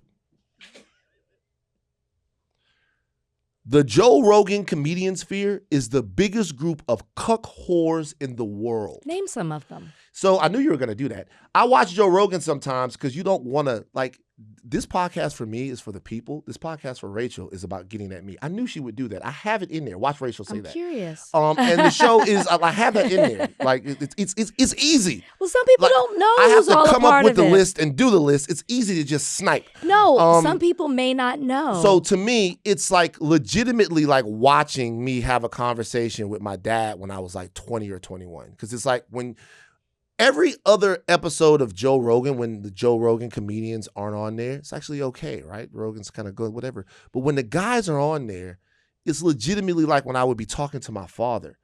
Because at that age, at 20 or 21, when I would talk to my dad, I had all of these thoughts and all of these ideas that were my own by then, because I had lived enough of the world. But I was still too dependent on him to really drop my nuts on him like talking about. So by that point, I could look at my dad and be like, hey, you're wrong about that, and really know it.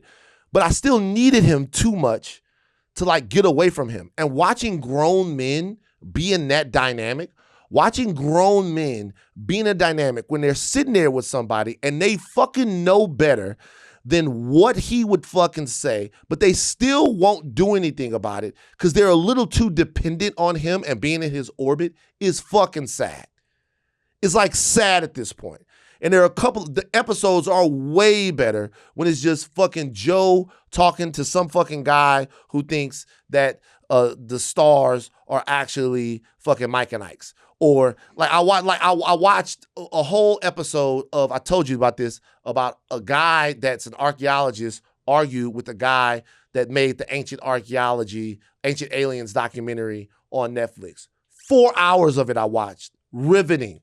But whenever one of these guys, these comedians, mothership guys comes on the fucking show, it's terrible because they know that Joe is full of shit, but they won't say it because they can't say that their dad is full of shit. And these are grown-ass fucking men.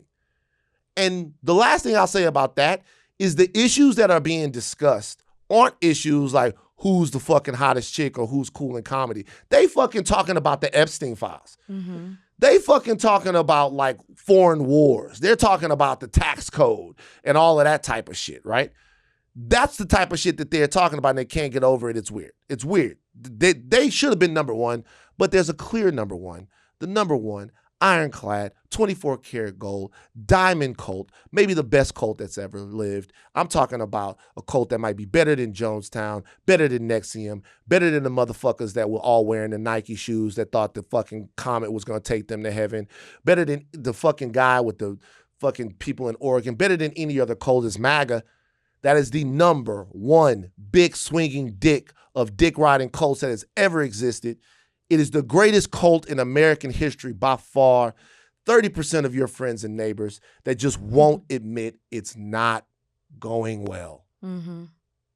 It's going badly and they know it. They're in the F-150 spending $500 a week on gas, going to visit their sons on base who are about to be deployed, and they won't say no. They can't say no. Mm-hmm. They can't get off the teat or the tip, and it is starting to fascinate me. It does not matter. It doesn't matter. There's nothing we can do. There's nothing you can do. There's nothing you can do. There's nothing you can do. It doesn't. Trump comes out, Trump goes, no wars, goes to war. Trump goes, we're going to get the uranium. We don't get the uranium. No uranium. No uranium. Doesn't get anything. Trump says the goal is to open the strait. The strait was already open. The strait was already open. It was open. You closed it, and now you're going to do something and get credit for opening it back up. And everybody goes, he cares about opening the strait. Bitch, he closed the strait. He did there's nothing that can be, with what's happened this year, there is nothing that can be done. I am fascinated. There was something that came out just today to where 30% of MAGA thinks that Trump could beat them in a fight. Trump is 80 years old, grotesquely obese, right? Well, you have to think your leader's godlike. I'm just saying, man, I will give the Senate Democrats credit for this. If I would have asked last year, 2 years ago, if I would have asked like Roland Martin whether or not he thought Joe Biden could beat him up, Roland would have been like, I fuck Joe Biden up. You know what I'm saying? If I'd have asked these people, they're not that. That's the thing. They are not that. That's why they didn't make your top 5. That's why they didn't make the top 5. They are not that. But god damn, this is now getting to a point to where even me, someone that like revels in this, that loves this is truly, truly remarkable. Yeah. Greatest cult in the history of the world. It's a good list. And I loved it. It's a good list. I thought you were going to put the Cowboys on there as like Cowboy fans on your honorable mention. They're That's irrelevant. It's a problem. Ooh, I set myself up for that one, I guess. I mean, all of these things are relevant. Run clubs, stuff people like that, crypto, Nikola Jokic. What is the beef with Joe the Run Rogan, Club? MAGA, stuff like that. What is the beef with Run Clubs? There's no beef with them. I feel like I don't see enough of them. I only know of a couple here. They be running around. Is it because while you're walking, you see them running past it's so you? funny. Everything becomes a diss towards me. No, I'm trying to understand. It's like, no, I have run a lot. I run a lot, right? That's not it. The Run Club shit is just becoming a thing. It's a cult that I see developing. I'm trying to understand. You think I swear to God, I'm not trying to do a dig. I'm trying to understand because you're like, I go, I don't see them. You go, I see them. And I thought, oh, maybe he sees them because he walks a lot. Like you walk a lot. You talked about the Grove. You talked about being by Santa Monica, all the walking you did. You got funky in the process of it. You hadn't been that stank in years. I thought, well, maybe because he's out and about so much, that's why he sees the Run Club. And maybe he feels a certain way because he's not running. And then I thought, let me ask. You know what? Let me not assume. Let me ask. So this is what's going to start happening. June, see? June is what month? June is Get at Rach month.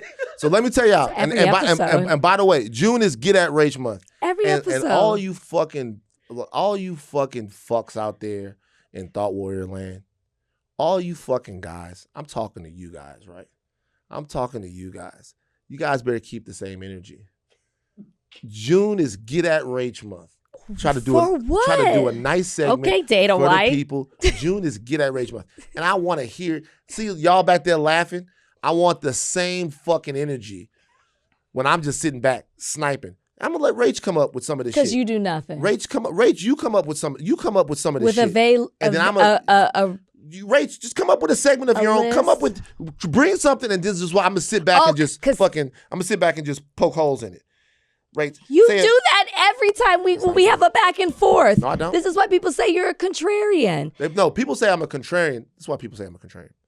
Because I don't, literally, this is your podcast. I don't agree with them.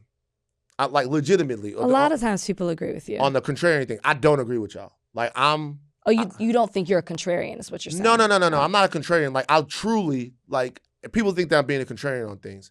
I truly don't agree with you guys. I truly... we were talking about the Yeah, I don't think you say stuff for just the sake. Well, give me an example of something you feel like I'm being a contrarian on. Give me an example. I'll take this into advisement. I gotta think. I gotta go back. Maybe that'll be my list. That'll be my list. That's your list. Good. My lists Thank you. are Please, your own list. That's just you created that segment. Okay. Well, it's your segment. You create something for me. I'm not supposed to create a list, but I will create lists. That's your thing. I will create a list of your top 5 contrarian moments. How about that? Top 5 contrarian moments. Okay, cool. I'm into this. Or times I believed you were a contrarian. The contrarian thing last week was about, what were we talking about earlier this week? Scott Jennings. The Scott thing. I don't really think you were being a contrarian with that. How many times have I said that? I don't think you were being a contrarian. How many times have I said that? You don't have to go into the thing about arguing. I don't believe you were being a contrarian. You truly believe what you said, and you've said it multiple times. Yeah, I don't understand it. It's I think they're thinking of other things, and then they're just coupling it together. Yeah. But and they'll be able to continue to do that with my list. Yeah. Come up with a list of times you think I was just being a contrarian, and then after your list, give it up to Rach for all of that. After your list, I'll tell you guys why I just don't agree with you guys. A lot of you guys out there, I'm listening to y'all. I'm hearing y'all. I just don't agree. Okay? Fuck it. My brain has worked. I argued on TV for a living for 9 years. Then, also, just so people know, got fired because of an on-air argument. So when you guys think about stuff like that, when you guys consider things, think about the fact that was fired for an on-air argument, was fired for an argument like that. So when I didn't give a fuck about being fired, but when that situation happens, I'm not going to be somebody that thinks, hey, you lost your temper on TV, you should lose your job. Like I just that's No, that that's makes not a sense. thing. I argued too for 7 years On what? as a litigator. A litigator? You said you didn't go to court that much though. You don't go to court that much, but you still have depositions. You So still you have to argue- argue in motions. You have to argue when you write. You have to you have hearings on your motions. So you argue it through written arguments. Well, for the motion, but then you set a hearing, Oh, okay. or the judge sets hearing. So you argue in court, like And you have to because defend your deposition point. you argue because you're arguing with like the other counsel. You and don't stuff really like that. argue, but you have to object, and sometimes that can turn into it. It shouldn't, but sometimes you have to object So to then like you're what not they're saying because you have to arguing. create the record. But it can be an argument. Right. But like every day you're going against someone. Like Mm. you're trying to figure out how to either represent your client, defend your Interesting. client. Yeah. Interesting. I thought Unless you're a contract attorney. I did litigation, so it's different. so. I thought the arguing was more so in court, but you argue everywhere. Okay, cool, Mm-hmm. get it. Argue. So like, then give me deposition, Rach. Let's do before we leave. Let's do a quick deposition. Like, ask me a question. Try to depose me on something. I'll be like, just ask me a question about something. Like, let's Okay, go into deposition, Rach. This is fun. I'm trying to think of what the subject matter is. Okay, we'll stick to the subject. Go for it. I'm on trial. What are some of your extracurricular activities? Me? Oh, wow. I have a lot. I like to box. Okay. I like to walk. And I don't walk where a lot of people run. I walk through the neighborhood, by the way. I like to walk. Okay. I like to play video games right now in June in a 162-game baseball schedule in MLB The Show. I like to write. Okay. I like to watch all different types of movies. I won't be judged for any of the films that I do watch. There's a lot of different things that I like to do. I'm a man of many hobbies. I like to play pool. I am the 1999 intramural pool champion of Louisiana Tech University. I like to play basketball. It's a lot of stuff I like to do. Wow. Okay, Yeah. walk. You like to walk, I like right? to walk. I'm very Like to walk in walk- neighborhoods. To walk in neighborhoods. Very special. Do you walk at night? Sometimes. Do you walk in the morning? Sometimes. What's your favorite time of day to walk? It depends on the weather. Okay. Like this morning I got up and I walked early, but last night I walked late. So there's different times I walk. Also depends on who's available for conversation because I like to have a conversation while I walk or listen to something. If there's a new podcast, I might listen to it in the morning. If I'm talking to my man Ryan, I might go around and walk around the neighborhood so we talk about basketball. Mhm. Very special. Did you walk yesterday? I did. What time? 6 o'clock. Yeah. Okay. So, fine, whatever. This is deposition. If you were my client, Mm-hmm. I would tell you to cut all that shit out. If I was on the other side, you'd be a dream Mm-hmm. because you talk too much. Right. If you were my client, you have to be quick. If I tell you what time of day it is, you say, I don't know. I don't recall. Lies. That's what you need to say. Lies. But I Because do like recall. it's too specific. Lies. You think you do. Lies. It's so specific. Lies. Lies. I don't really recall. But the reality is I do recall because I know the conversation your- that I was on the phone But with. see, I know when that was made and when I was doing this. This is I why you'd do be- recall. you would I be- do recall. And then I I don't would say, wanna but then I lie. would say, well, do you remember the call the day? Do you remember what time the day before? Do you remember time with this? Da-da-da-da. Like I would just be. You talk so much. I mean, I we're recall. making this up. I don't even know what the case is, but we're making this up. I just used walking because we were talking about that before. You talk so much that like when it's your client, you tell them to keep it tight, Right. right? Because you're creating a record. But you also asked me Tight. you asked me so many questions that follow ups. You asked me, I said, do you have hobbies? I said, Well, yes. that's what So I would are do your on hobbies? the other I'm like, side of nigga you. got a lot of hobbies. But I would keep it tight. I would say, even mention eating. if you were my client, It's a hobby. if you were my client, I would say, do you have a lot of hobbies? Yes. You make the attorney on the other side do the work. What are your hobbies? Well, I have a lot of them. Okay, well, what are your hobbies on the week? Like you make the attorney do the work and you Yeah. keep it tight as the person. Well, you who's kept being asking me examined. questions. I thought they were interesting questions, to be honest with you. So And this I is why wanted to you have would be a conversation dream with you. for the other side of the attorney. You keep it tight. Yeah, but I mean, you know what? Fuck depositions. I want to talk to people, and I have thoughts. All right, so everybody out there, everybody was like, "Oh, Van's being a contrarian," all of that stuff. You guys just I'm telling you, this is dangerous. To something else. I have to be honest. Last thing I'll say about this, you guys, if you want your society back, if you want some semblance of normalcy, I'm being serious now, you're going to have to fight for it. They are not going to just go away. They're not. They're not going to go away. Now, the stuff that happens on CNN and Abby's show and all of that stuff, a lot of that stuff is political theater. I'm not saying that that's going to make a difference in anything. But what I am saying is that I bet you if I hit Adam Mockler, who I want to come on this show, and ask him if he thinks that Scott should be fired, he would have said no. And the reason why I'm sure he would have. And the reason why I think that he would say no is because he understands that that helps launch his voice, and those are the voices that we are going to need to be able to make the points. You are not going to be able to quiet and censorship and dictate and cherry pick your opponent in this fight. You're going to have to go out and fight for it. And everybody has different jobs. But like, I just don't believe in that. Well, we agree to disagree with that. I didn't like the. I believe in the voices. I don't believe in his voice anymore, and that was my point. Yeah, but I mean, it's just gonna be another guy that comes up, and then you want him fired. Fire everybody. Fire me. No. Fire me. I didn't do what they said I did. No. But the same thing. Very simple. You would have wanted me fired. Fire him. Get him off the goddamn thing. Fuck him. Yet I work with you now. Yeah. You know, just reminds my time me of is a coming. moment. My time is coming. That's what you just tried to do in the deposition. It wasn't fair. You asked me all of those great, amazing questions, and then you came to me after and said I was too wordy in my answers. Yeah. You know if me I was by coaching you, I would have said, tighten it up. It'd be tough. It'd be real tough. You'd be old girl on the witness stand. Which one? Well, you just be telling all too much information. Man. Just saying too much. It'd be like, oh. I could prep you and you would still just be like, do you remember? I love Fresh Prince. Do you remember the Fresh Prince episode? And then we're really gonna go where they're doing the game show episode, and and it's Carlton versus Carlton, and I don't know who else, and versus Will and his best friend. The Rain in Spain files where? And Carlton knows all the answers. He goes, the Rain in Spain files at a whopping, and Will goes, boom, the planes. It falls in the planes. That is one of my favorite ones. They're on the team together. Yeah.